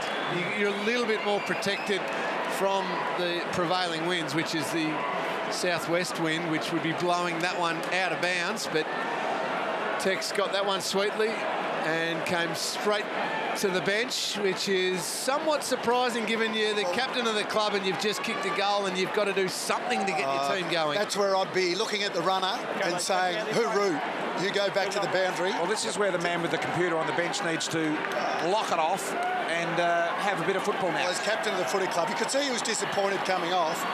You would just say to the runner, hey, just leave me out here for another 5 minutes. There's only 3 minutes to go in the quarter, for Christ's sake. Honestly, that is to me, that's a fundamental misunderstanding of where the game's at. 3 minutes. Tex Walker, the captain, could get another one. I think we're all nodding. Dangerfield just breaks the tackle from Smith, and then Murdoch kicks a clever ball to fall forward, protecting at Menzel. It got through Motlop. Minagola back to Menzel. Menzel with those strong hips. Back it goes. Murdoch, they won't get him. Goes to Stewart. Stewart, lovely, lovely, lovely kick. Henderson dropping forward. He can kick a goal. Stewart's been impressive, hasn't he? Super impressive, Bruce. Reliable as a defender. Tackles with aggression. Yeah, plays with that real aggressive streak, doesn't he? But also his composure with ball in hand. Even that kick there. Just to weigh it all up, see where the target was and hit up Lockie Henderson beautifully. That was sloppy by the Adelaide forward, so it's one-on-one now. Someone was responsible for letting Henderson run straight past him then. He's done a lot of forward work over the years. In fact, he's kicked 6 in a game. Well, there you go. He's been down back for too long, so does it get there? I don't think it does. So battle still on. Taylor, Jacobs, and the tackle by Taylor in the end. Blitzarv's getting involved. Laird there. So Laird with that crunching one early, but quiet night for him. He's on 10 disposals. He's been averaging, what, 30? 32. Yeah, there you go. Well, they need another one here. The Crows in this last 2 minutes. Geelong are threatening and pushing here. Guthrie just persisting the tackle. Gee, that's tough. Straight to him. So you had Pryor. So Lever, the tackler. Or was it Douglas? It was Douglas, in fact. So he goes wide looking for Sloane. Stewart there to keep him honest. Ball out the back door. Henderson keeps it alive. So 1 minute and 3/4 remaining in the third quarter. Guthrie. Blitzarves. Chris Scott about ready to head down the bottom here. Don Pike shuffling the magnets. See if he can inspire something early in the last quarter. If they can just pinch one here, Adelaide, get it back into the mid-30s. Sloane, clever, Lynch, Cameron, great hands. Here we go now. Over the top was Crouch. Millerer, short ball here, they're on. Ottens, Jenkins needs to come at him. Got to push off Lonigan, couldn't get loose. Guess who's not down there? Walker, he's on the bench, a duck. Otten had to go to the square. Eddie rises over the back. Wouldn't you have loved to have had that target? Yeah, great call, Duck. Well, hold on, you captain. For 3 minutes to go, and I reckon this is Eddie that, got a slight hand. It might have been a couple of hands, but yeah, it's not sort of rubbing it in the coach's face. But when that runner, and you're talking about the sports science, PT, you're saying to them, leave me on. Yep. Gee, how good Lever has been again tonight. Quickly.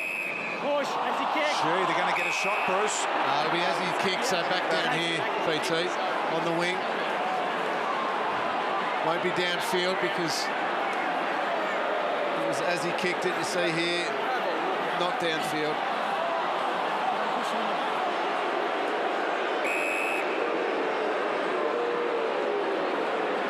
So every Geelong player forward of lever now. So he kicks a hard, high ball, just hoping. Bet snares it, and does he? Does he? He does. He does. Well, you're the eternal optimist, BT. You are the eternal optimist. I can smell it, Bruce. It's on.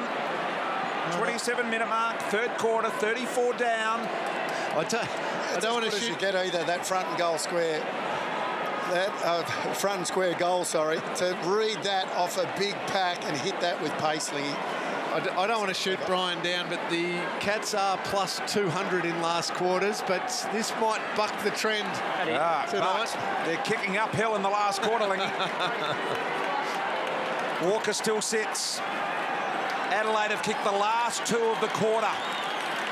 They're within 34. 30 seconds.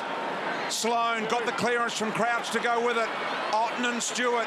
Stewart might have him for pace. He has, and now they've got a decision to make. Deliberate. It will be. No attempt. I don't know why it was play on. He didn't go off the mark, umpire. Boy. And Menegola says that'll do. Let's wind down the quarter. Scotty Camporelli and Don Pike looking a little perplexed.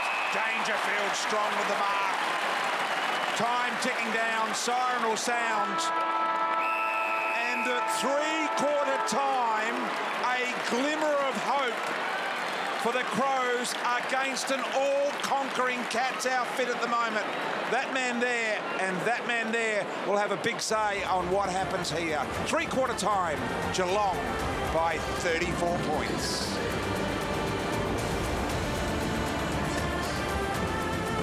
Cats.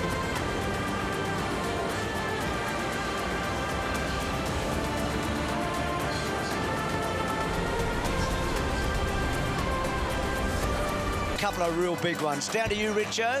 Oh, gee, it's been an impressive display by the Cats tonight. Not just tonight, the last 3 weeks down here at Simmons Stadium, they've made a huge statement. Their intensity around the ball has been outstanding. The tackle intensity, and tonight, the contested footy, nearly plus 30 over a team that's only lost it once this year. They have made a huge statement about where they want to go this year, the Geelong Footy Club. In this game, for the Crows to win, they've evened up the numbers. That's what they need to do now. One-on-one game, give their forwards a chance one out. And you never know. As BT has said, they're a very, very quick scoring side if they get momentum on their side. But overall, gee, the Cats have been good tonight. They have indeed, Richo. They have been ultra impressive. Last quarter, 34-point lead. Let's see what happens here. Geelong going to go on and impress the whole footy world with a win against the premiership favourites. Dangerfield. A big footy, deep, cockatoo underneath the footy. Cameron just on his non-preferred left. Good-looking kick it was to the advantage of Douglas. Kolajasny trying to get rid of the handball, and Lonergan with the professional fumble. So it's a big mountain to climb here for Adelaide, but we've seen many teams this year come back from far worse positions. It's been that sort of year, hasn't it? Big comebacks, but Cats with a 5.5 goal lead. Brad Crouch got it forward. Tui off a step, banging hard. Lever. For holding, Tom Hawkins. Against you, holding him. So against Hardigan. It's been solid Hawkins. That wobbly kick, good mark by Scott Selwood. Isn't it interesting? They came into this 3-match streak really struggling, the Cats. Scott Selwood's played in those 3 matches. Not saying that he's made the difference, but boy, they've been a better team with him in there. And Dangerfield and Selwood have put on an absolute treat for all of us over the last 3 weeks with Scott Selwood alongside of them. So Harry Taylor to set up about 45 metres out.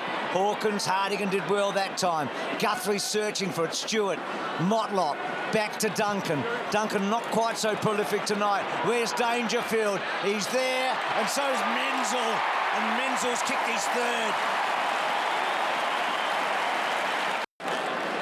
It's a good dangerous kick by Mitch Duncan. Just makes defenders nervous. 3 against Dangerfield. That's what he does.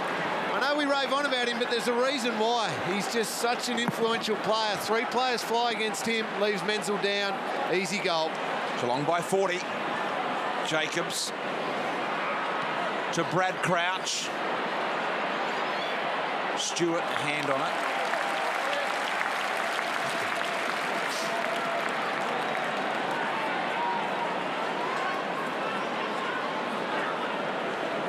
So Mr. Consistency, Andrew Mackie with just a beautiful kick to Duncan, and there's some free movement here now for Geelong. Play on! Scott Selwood back to Mitch Duncan. Now Guthrie. Sneaky handball, found space for Tui. Low footy, Hawkins. Behind Hardigan, off hands, will go with the left. And that is a really good kick. Good effort. Just the minor score. So Adelaide to bring it back in quickly. They've got to play quick footy. They haven't been able to do it all night. Sloan to Jacobs. And then Jacobs, good kick inside. Miller. Hold there. Thank you. I feel like he's been caught in the bright lights tonight a bit, Miller. He's been a little uncertain at times. And the smaller Stewart against the bigger Texan. And he belts the ball out of play. And we've spoken so much tonight about the even spread between the two teams and sharing the load. 12 Adelaide players have had 10 possessions or less compared to 4 Geelong players. So Geelong have just had contributions from everyone. Adelaide, they've left it up to too few. Minagola, Guthrie just with pace, gets away from Smith and then goes to Dangerfield, who's 52 metres out, kicks to the top of the square. Menzel, well done. Talia getting back, searching for it. It was Kelly in a boundary throw-in. And Lee, one of those players that's had less than 10 possessions for the Geelong is Menzel, and he's kicked the 3 goals. So good Mustaka there. What about that? Bit of growth. boy. You've got something to work on, Bristle. Perhaps he needs to just sharpen it up a little. It's a little loose around the fringes. There's Selwood to Cockatoo. The high ball's one. I found an interesting spot on the ground earlier tonight. I'm not 100% sure what it is. See that little red fluffy thing? That is a paintbrush sticking upside down out of the ground with the bristles, signifying what, I don't know. It's a good spot. Jenkins doesn't take the mark. Guthrie running hard, kicking back into about 45 metres. Cockatoo and Sloan. Sloan very good. Talia caught up by Minagola. Slips out. Oh, Motlop, brilliant turn. What a goal.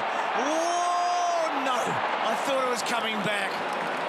Just instinctive, wasn't it? It was coming back, just not quite enough. He's building some form, Steve Motlop too. Good. He's had 21 touches, kicked the 1 goal tonight, but just building that bit of consistent form. Well defended again by the Cats. They force a boundary throw-in, but speak so much about Geelong, about how good Selwood and Dangerfield are, with good reason, but with contributions from more players, that's when Geelong become a real threat come the end of the year, and Steve Motlop's so important to that. Like the way he's played tonight. I've liked his form that's been building over the last few weeks. It's interesting with Geelong. Their 3 losses have come to Collingwood, Gold Coast and Essendon, sides that probably aren't going to compete in the finals, so you'd think that's just a mental thing. Makes their scoreboard look even better against the good sides. Taylor, Tui, half-back. That was a little bit of a trend for them last year as well, BT. Was it? Against lesser opposition, yep. Down the line, Duncan. In the air was Matty Crouch, did well at the ground level as well. Now, can they find something out of this? They really desperately need it. Lynch peels it off to Walker. Walker, not sure where that one was meant for. Brad Crouch had the hard task of earning a tough footy. Couldn't quite get it. Lang was poleaxed into the ground and will have a ball up or it flicks out the back. They can go again. Jacobs to Laird. Laird a high mongrel. 2-on-1. Lynch getting back. Wasn't going for the footy. It'll be a free kick to Kolodjasny. Played a free kick, front on contact. And indeed it was front on contact. He's been good tonight, Lynch. That was an obvious free kick. And you talk about the defeats for Geelong, or maybe they're an aberration.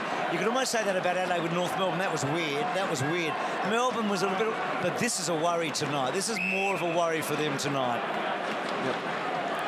And I think the Melbourne game as well. Yeah, no, I agree. I pulled up on that one. Yeah. Led by 23 points and got badly beaten at home.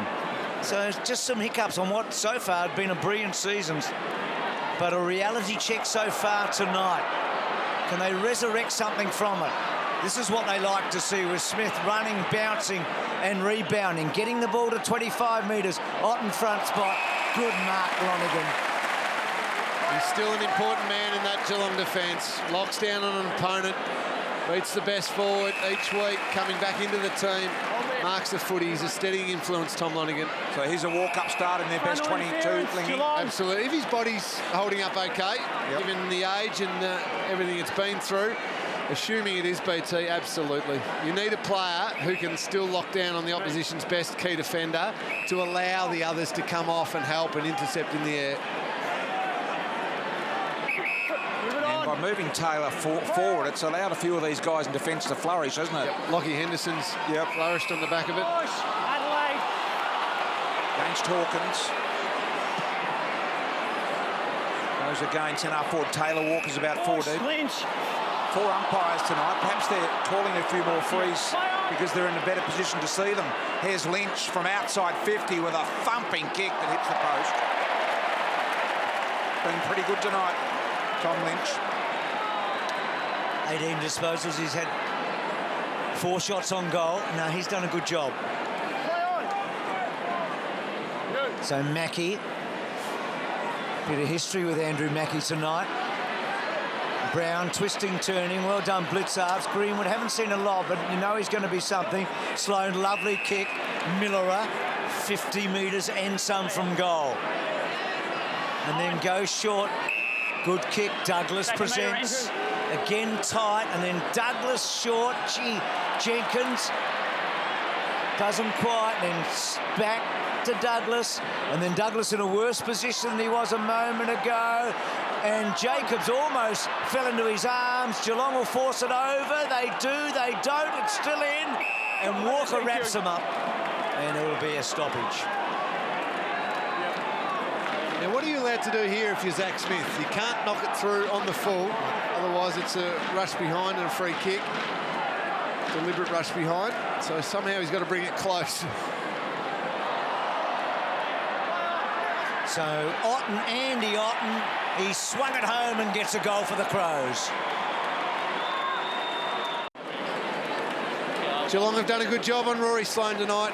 He's certainly the inspiration of that Adelaide midfield, and he's battled hard. He's worked as hard as he always does, but Geelong have managed to limit his influence. Well, the average is 26, 27 about there, Lingy, so it's a good effort. Even to 18. Mackie, game not over with yet, though. Good tackle by Brad Crouch. Sensational. Extracted the footy at the same time. And this will be a ball up. 29 he averages when they win, BT, and he's been averaging 14 when they lose so far this year, Sloane. Some of those numbers right on at the moment. Guthrie to the smooth-moving Motlop. An inching little ball, put pressure on Lang. Nice handball by Greenwood in amongst that. Laird finishes with it. He goes deep, but going to have the 3-on-2 here, the Cats, but it gets out the back. Douglas, I think it was. Did he have the footy? Umpire said he did. Otten snap at goal, misses. No, you locked his arm like that. No, you locked his arm like that. Here the umpires talking to the players there. I had a good view of it. Just saw Joel Selwood. He's over 30 for the 64th time in his career. And he's not a... That's not what makes him a great player, possessions. It's the impact he has in matches. And boy, has he had an impact again tonight. Sloane over the top. No, it was a hard one. Kolodjasny good. And there's Joel's brother, Scott. Back to Lonergan, back to Scott Selwood. Well done, Sloane. Having a little burst here, Sloane. Guthrie wraps up. Douglas and a boundary throw-in. Rory Sloane will never give up. He's just a competitor. Joel copping another one tonight, this time unfortunately off a teammate. Menegola straight back to his feet, but Yeah, Rory Sloane hasn't been his night, but he will continue to fight right to the very end. Menegola, Murdoch, Sloane to Atkins. Inside 50. Walker, Lonigan, tap, Betts, left foot along the ground post. Only a half a metre in it. It was a good effort from Eddie. So Duncan, quick kick, Mackie. So Mackie's played in 199 victories for Geelong.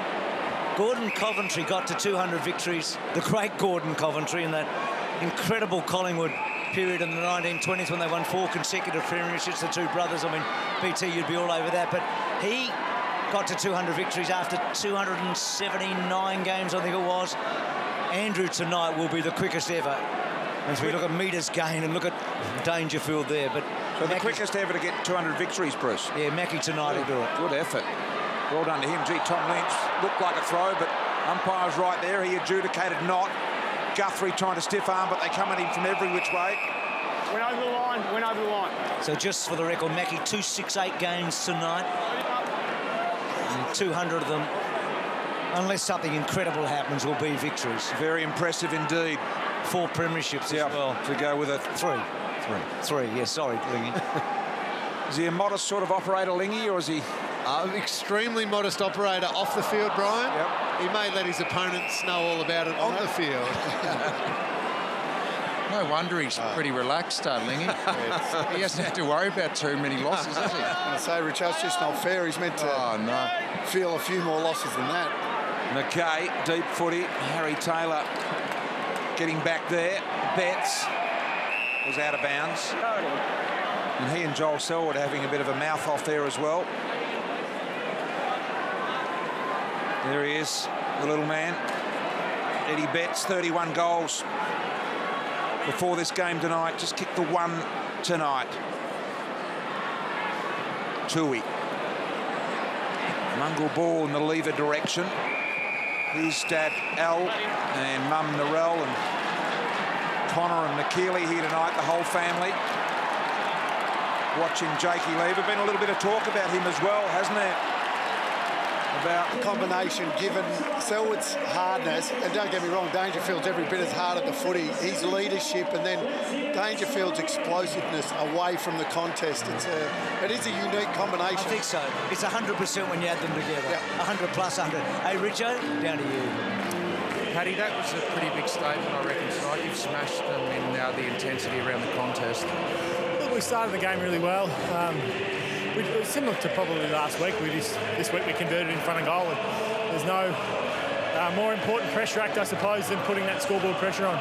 Yeah, mate, did you go into the game with a real focus to shut down your old mate Rory Sloane? It was a real team focus, I thought. It was a team focus, but having said that, Scotty Selwood was sensational tonight. Since he's come into our side, it's no fluke the last 3 weeks, the intensity that he brings around the ball. It's really lifted us all, and he's been inspirational for us the last 3 weeks. Mate, it's the end of a pretty good 3-week block down here at Geelong. You've really turned things around. You'd had those few losses, a few questions were being asked, and you've answered them the last 3 weeks. Yeah, we really set ourselves for this 3-week block, as you said.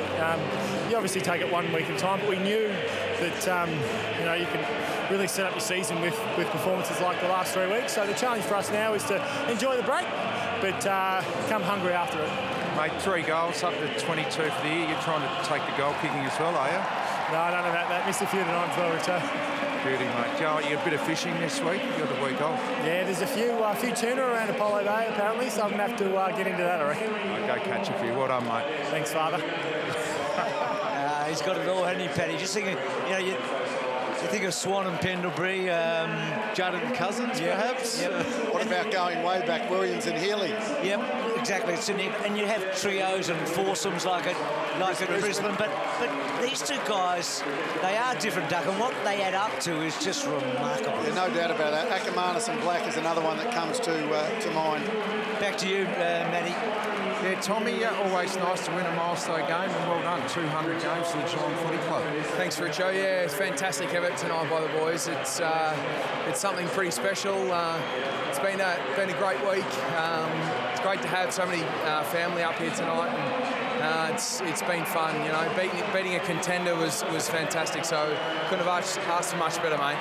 We've seen your family on the screen a few times tonight. You had your little baby daughter Arabella out on the ground, special for you. Yeah, that was, mate. So it was really good. I'm really proud to play 200 games, and obviously missing Mum tonight, who's been a great support. But it's awesome to have him there. You had the rest of your family, your dad up there. He'd be very, very proud of you.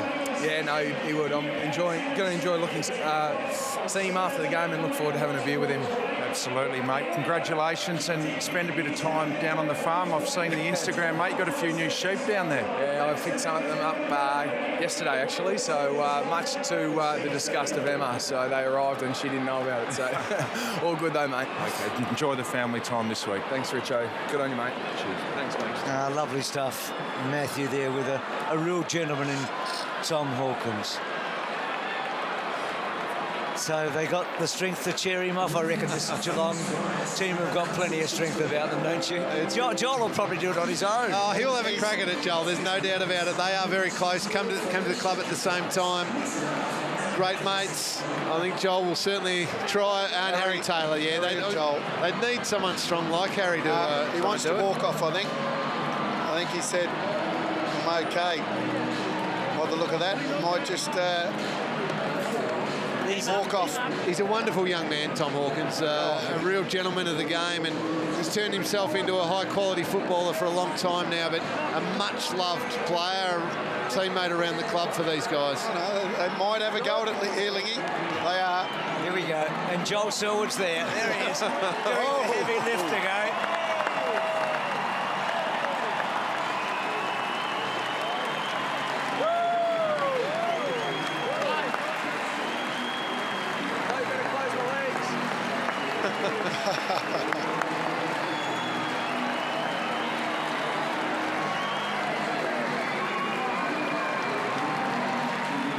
They're beautiful moments in the game, aren't they? They are. Great club. We know that. Wonderful. Jumping Jack would be very, very proud of his son. They're a club right now that when there's a challenge in front of them, they are meeting. And BT said during the call there are times when they play a lesser, well, who they consider a lesser opponent, Lingy, and they've struggled. But boy, have they been good against quality opposition the last few weeks. Last 3 weeks have been huge for them, hasn't it? Just we said if they could go 2-1, that was going to be a positive. But to go 3-0 against 3 quality teams back here at their home ground, it's been big. Set themselves up, coming off 3 poor weeks by their standards, but they were magnificent tonight. Funny haircut, Lee.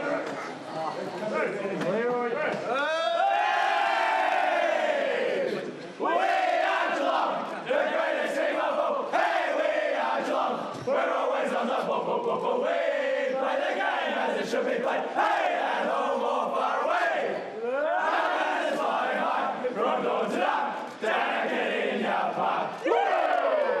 Plenty of gusto, and why not? And just a few moments ago, Mark Stevens caught up with Tom Lynch from the Crows. Tom, disappointing result. What was the telling factor in the end, do you think? Yeah, look, it was very disappointing. You know, we rocked up here believing we could get the job done, and probably fell short in the end. They probably controlled the ball for probably too much of the game, and especially those first 3 quarters, they played the game in their half. Simple game of footy. They won the contested ball, basically. Yeah, exactly, and you know, that's really a strength of ours. So, you know, it's something the boys will be disappointed with, but you know, we've got to get back on the horse and get ready for next Friday night. What is it about this stadium and the Crows? Is it the narrowness of the ground and actually easier to defend for Geelong, do you think? Oh, look, it should make it easier for defend for us too. So I think, you know, they obviously came to play tonight. Contested ball's been a real theme for them, and as it is for us, and, you know, they got it done tonight. They just won more contests. Thanks for the chat. Get in there, mate. Cheers, mate. Yeah, Judy's bet, but for Geelong, another big night. Hamish, you think back to, 3 weeks ago we came here, the opening of the new stand, 3 big matches. It has been christened in the most magnificent fashion, hasn't it? They're outstanding. Our top team has come to town, and the Cats have sent another travelling team home empty-handed. They're remarkable, Geelong. After the break, we're going to dissect the clash. We'll have a look at Danger and Joel Selwood. Brian, he's going to roam the rooms as he does on a Friday night. We'll get to the coaches' presses. Lingy's list continues, the best midfielders since 2000. As always, it's been a big week in cliches. We'll head to Footy Central. Hope you can join us for the post-match show after the break.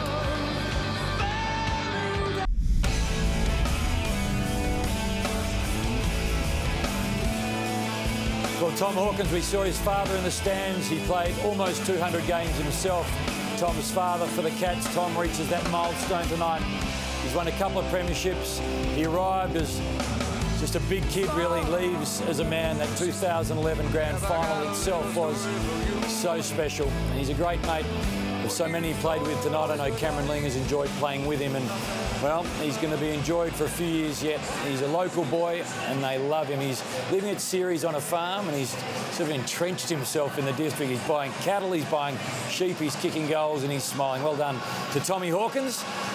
And well, to be honest, this is the most nervous part of my week after the Oz kicker. This is where Brian just roams the rooms. Yours, Bristol? Yeah, I'm not sure what's happening either, Hame, so let's go and find out. Players have just come out from their meeting. Got see Matty Knights over having a chat with the Selwood brothers, Joel here. And sorry, Matty, is it all right? Do you want to be involved in the conversation? Happy to have you. Are we doing this together, are we? Yeah, you're doing it together. What about the knock on the head, mate? How's that feel? Yeah, it's probably a bit swollen at the moment, but yeah, no, it's not too bad. Doesn't look like the doc's, best plastic surgery work. Are you concerned at all? Not at all. He's had a number of goes at it, so I've still got a partner at the moment, so he's doing a good job. Don't want to be too gory. Can you get a shot of that just on the side of Joel's scone there? He's pretty tough, the brother, Scotty. Yeah, he's got to be careful. He's losing his hair now, so the scars are going to start showing up a bit more, but hopefully, it's not too bad. Now, Scotty, we've all interviewed Joel a lot. I'm going to give you the microphone. You ask him a question. Go on. There you go. You interview your brother. Go on. How was your goal tonight, mate? Not too bad. Nice goal assist by yourself, but I am dangerous when I can get inside 50 occasionally, so happy to do it. Mate, they say you should never do anything you're not good at, so I'm going to give it back to you. Good on you, Scotty. And, of course, your third game back, you're playing great footy. You feel good about the way you're playing? Yeah, I feel like I know my role pretty well and starting to get a bit more consistent and my body's getting a bit more consistent. So, pretty boring answer, mate, but that's me pretty much. So, it's going really well. I think, it's good to be back in the team and it's good to be winning. A couple of words on Tom Hawkins, Joel? Just been massive for the footy club for a long time. The journey that I've shared with him too. We came in together.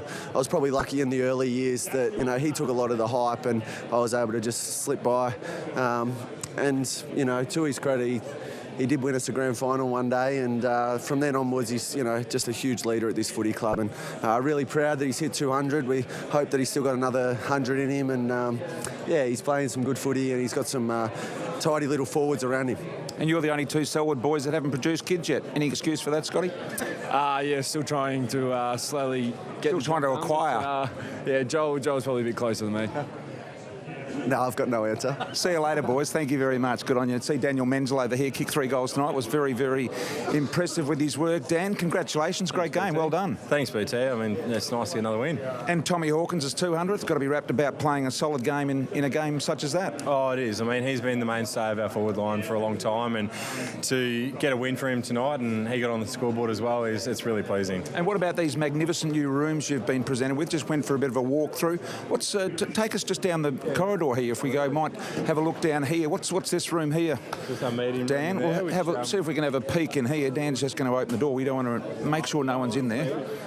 And we might just have a look. You can see Cam Guthrie and Henderson in there and a couple of others. Chris Scott speaking with Mark Blitzarves. And what about the room over the corridor there? Just straight around here. Dan, what do we got? Yeah, we've just got our auditorium in here, and then we run out the race down here, which you can see the guys come around here and run out the race. So it's pretty good to set up. So pretty lucky. This is the way the players have wanted it for years. It is. We had a few past players come in, and Moon said, "I built this joint for you boys." So they would have loved to have had these facilities. So we're pretty lucky. Oh, well, very good. Well done, Dan. Great game. Thanks, BT. Cheers. Dan Menzel with us there as well. You can see all of the other guys here doing all of their interview with respective media outlets at the moment. We might grab Zach Toohey in a moment. I don't know whether Zach's... have you finished? Are you available, Zach? Congratulations. Yet another win. Going well, the Cats. Yeah, it's good club to be a part of at the minute. You know, we had a little form slump in the middle of the year, but I think our last month of footy's been really good. Did you need to convince yourselves against a good team like Adelaide, or did you already know how good you were and how far you can go? Oh, we know our best football is capable of beating anybody, and like I said, we had a few weeks of really poor footy, and I mean we've beaten a few pretty handy teams leading into this game, so we didn't need any convincing. What's it like fitting into this outfit here and compared to where you were? Oh, look, I loved my time at Carlton. They're the ones who took me in and got me to where I was, but the time is right to change, and this is a really refreshing sort of change of scenery for me. I love Geelong and I love life in Geelong, and yeah, I'm just loving playing footy for the club. Who's the best teammate here? Who's the one you like? There's a few of them. I was always good mates with Hendo, but his body odor kind of gets the better of you after a while. Paddy's a ripping teammate, but I think we saw Skip do a couple of special things today, so I'll probably have to give him the nod. Well, congratulations, going really well. Thanks, BT. Zach Toohey with us there as well. As they float around, you can see Sam Menengola over here. Harry Taylor, who's been really good, hasn't he, since going forward, done the job, just having an interview there with Triple M now and doing his best work. The other one I wanted to speak to is a guy over here is Andrew Mackey. Don't know when he's going to be available, but I'd love to have a chat with him at the moment as well. Did Zach disappear on us, I wonder? Might just drag him over and show you a little bit of vision if we can. I'm just trying to look around to see whether there's anyone available. They're all very, very busy at the moment. So I just want to show you a bit of vision over here, if we can, the clipboard or the magnets where Paddy Dangerfield was doing... Mitch, can we borrow you for 1 minute? Have a look at this work here. This is Paddy Dangerfield. He got taken off the ground and he's on the bench, right? Yeah. And not only does he think he can play, but he's moving the magnets. This is extraordinary behaviour. He's probably kicking me out so he can go in. I mean, who does he think he is? Oh, he's just obviously relaying a message maybe to Blitz or from the coaches that Blitz didn't understand, and maybe vice versa. He might have put a suggestion to the coach. Sorry about interrupting the walk in the corridor, mate. Thank you very much. Zach Smith here as well with us. Zach, well done, mate. Great job today. Thanks, BT. Going well. You must have felt good about your work tonight. Big test against Sam J. In good form, and so am I. So it was just a really good test for the entire group, and we delivered. Which colour are you going to go for, mate? What do you think here? I'm not a big Powerade drinker. I'm after the Coke, mate. I'm after the Coke. You're after a Coke. You don't want any of this. A Diet Coke, yeah. Not a massive Powerade drinker. By the way, the Gatorade shower's gone down here. No more in the huddle. No more. We don't. Who was the instigator? The leadership group, mate. So yeah, it's on all of us. All right. Well done. Might just grab Andrew Mackey. Just tap him on the back as well. Is this your family, Andrew, or are these just friends? No, they're just friends. So it's, no family here at the minute, BT, but it's always good to catch up with friends. And do you want to introduce us, or don't you know? No, I know Mark Simmons. He's the Simmons family. Oh, Mark, well done. You built the stadium. Well, I wouldn't say that, no. It's actually named after Gary Simmons and the Simmons family, so it's part of our ambition. It's we've got all the names on different things, and the Simmons family put money in, and they've got this great warm-up area. So, Mark, the Cats going well. You've been a long-time Cat supporter, and this man here is playing well. He's playing very well, and he's just he's like a very good wine. As the older he gets, the better he gets. Yeah, he's going well. By the way, Cameron Ling said he built this stadium. Andrew, that's not true. Yeah, no, he tells us that all the time. Well, he might be a bit dusty after last Thursday, mind you. You are flying at the moment, both the team and you personally. You must feel really good about what you're contributing. Yeah, it is. It's always good to be contributing in a winning team, BT. It's something that any footballer when you play, you want to be doing your bit for the team, and that's what we're about. But from the team's point of view, we've been able to get 3 really good wins, and obviously Port are in really good form, the Bulldogs, and tonight, so we take that into buy. Bruce McAvaney tells me tonight, 268th game, you are the fastest player ever to record 200 wins. He's pretty good, Bruce, isn't he? I was aware of the 200th win. It popped up on my Twitter, but yeah, look, very fortunate to be part of this footy club. It's been able to just do my bit and play along some absolute superstars, so I'll take it. And Tom Hawkins, a word on him, 200th? Just a great bloke. Obviously key to our footy club from an on-field point of view with a big key forward, but just a ripping bloke to have around the place, and someone who you want to come in and just hang around. He's been great for us. Well done. You're an absolute gun. Thanks, BT. Andrew Mackey joining us there. Steve-O, over to you with the latest in news. Yeah, BT, no doubt the big news is the guy you were just talking about, Tom Hawkins. Will be interesting to see what they do, BT, after what's happened the last couple of weeks. Have a look at this one. It was a jumper punch. The timing's not great for the Tomahawk. But wasn't a lot in it, but Crouch certainly played up to it. Of course, look at this one last year. He went for that, BT. So. Yeah, things have changed a little. But did he get him below the jaw and in the neck? So he got him in the neck, but the issue is that they count the neck and the throat as high. So what about the force then? Force would have been fairly low to medium, I would have thought. But after what Simon Lethlean and the AFL have been saying, I'd be surprised if Tomahawk doesn't get a week. I think he's pretty unlucky, and Crouch made the most of it. Devon Smith? Yeah, a lot of talk about Devon Smith. I believe he will leave GWS at the end of the year. Absolute gun. We know he's bought a home down here in Geelong, BT. You know what that means. I think he's a big chance to go to the Cattery. Jungle Drums beating loudly, just about lock it away that he will leave GWS, and Geelong a really big destination for him. Why would he? If they're on the eve of this successful period that everyone's saying they're going to have. People love playing down here. He may be a little bit homesick. He's had family down here. And, of course, a lot of talk to BT about Jake Lever, your favourite man. The boxer, he came off with an ankle, I believe, very close to signing a new deal at Adelaide, which is great news. Spoke to Mark Rashudo yesterday, board member. He's very comfortable where it's at. Yeah. Interesting one, Jakey Lever, because there's a lot of clubs looking at him, I think, but I think he's far from signing, Steve. I think he's far from done there yet. I think he's done. I loved your work roaming around, BT. I tuned into the front bar last night. Let's have a look at this. This wasn't great, I've got to say. What? So imagine how this guy felt when he tried to interview you in the rooms when you were the coach of Paran way back in the day. Been in winning positions a number of times and not been able to just grab it. Yeah, well, I don't know what the problem is. Maybe if you ask the guys behind me here, they might have a better idea. You don't have any ideas yourself? Well, none that I'm prepared to talk about. Yeah. OK, well, good luck on the 2 points anyway. It's better than none at all, I guess. But it's pretty visible in here. I might have a word to Ernie Hug, excuse me, BT.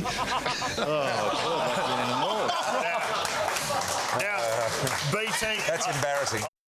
What a stupid thing to ask a playing coach a question like that after the game. It's International Donut Day, BT. You've just delivered donuts there in a presser. Good work.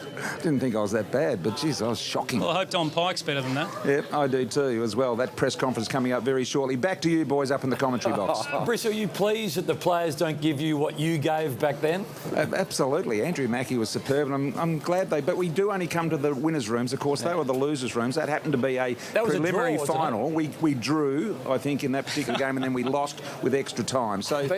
BT, what about that moment when Dan Menzel was taking on the tour and you walked into the meeting room and Chris Scott just gave you a few little daggers across the room? You were quick to get out of there. They're queuing up ready to have a crack at us about that because I think we opened the door that we shouldn't have opened. The head of footy, Steve Hocking, wasn't happy. I saw him shaking his head over in the corner. You want to watch him, BT? He was ready to bite our heads off. That's a door we should not have opened. Right, officially, apologise. It's roaming Brian. Well done, Bristol and Steve-O. See you over the weekend.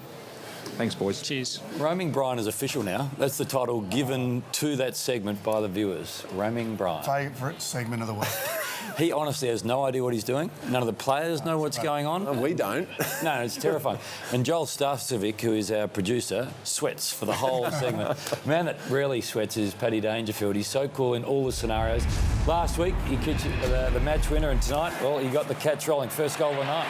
Yeah, he did. Absolutely brilliant again, Lingy. Contested possessions, clearances, and most importantly this year, more than ever, goals. He's just he's the best player in the competition, and that's saying something because the guy alongside him is arguably just as good, but it's that explosive speed away from the contest. It is, and you mentioned it. He's kicking goals, he's setting up goals, and he just influences games. I mean, the intent with the way he plays the game, that tackle's a great example of that, is huge. Geelong won the contested possessions by 34 tonight, a dominant performance. Between Joel Selwood and Patrick Dangerfield, they had 40 contested possessions between them, so they just drive that area so well. Who do you take first, Paddy or Joel? Oh, you can't. If you had to split them, who would you take? It's like asking me which kid I like most. Who do you like most of your children? Oh, well, that's pretty easy. This was a moment that I reckon sums up Joel Selwood. So we got a minute to play in the first term. You said during the call he didn't need to go for the ball. Of course he did. And Luke Hodge sent a message in, a tweet in tonight just saying how tough this man is. And Luke Hodge, this man is the best captain that I've seen play the game in my time. Watching football, he's the best captain. Luke Hodge is a close second, but this bloke is just incredible. And after he got that, Lingy, he still never took his eyes off the footy once. He's just brilliant. And then that's what he does. He puts his head over it and wins it. Marks the ball, does everything. But Oh, I know people get into him saying ducking and all that sort of absolute nonsense. The bloke puts his head over the footy and wins the ball so many times. Rissa was saying if you went to a hospital, there'd be a 4-hour waiting period. Not for Joel Selwood. He'd have to be a platinum member, wouldn't it, Geelong? And then I think it was Dennis, he used to say that he should come pre-bandaged. I mean, it's like, just arrive bandaged, save everyone time. This is from Hodgie.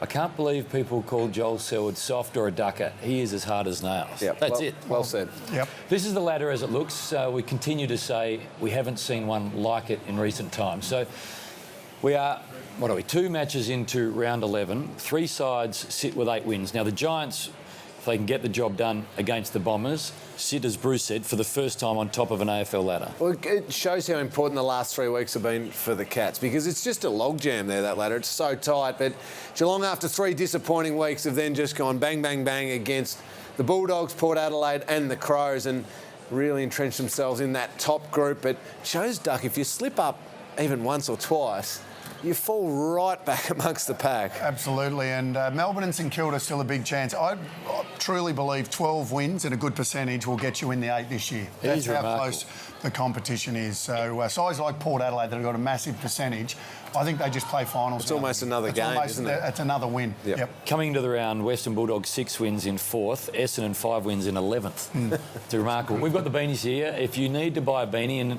what is it, second day of winter, it's freezing, fightmnd.org.au. They had $20, they're outstanding, they'll post them to your house. But Neil Danaher was sitting where you are, Duck, with his great mate Tim Watson, and he announced the first slider. If you missed it, here's Neil earlier tonight. Now, Neil, you've worked on the theme this year. You've come up with a great idea. What is it? Well, we are going to select those sliders. They have to be Australian icons in the sporting world. They have to be represent Australia, green and gold, fighting spirit, we call it. And the first man nominated is? We're going with the great Leighton Hewitt. He came in tonight. Everyone just gravitated around Neil. He just told stories the whole time he was here. Did the half-time speech. See you, boys. I'm off. Headed home. But we were talking about amazing to be diagnosed, then to be able to rationalise what you've been diagnosed with, and then just spend all your time and energy making a difference. Inspirational human being. That's what he is. And some of the some of the results they've been getting from the money that's really been exciting. raised is really exciting. As Neil's always said, it's not necessarily going to help him, or it's not going to help him, but he wants it to help others. Yep.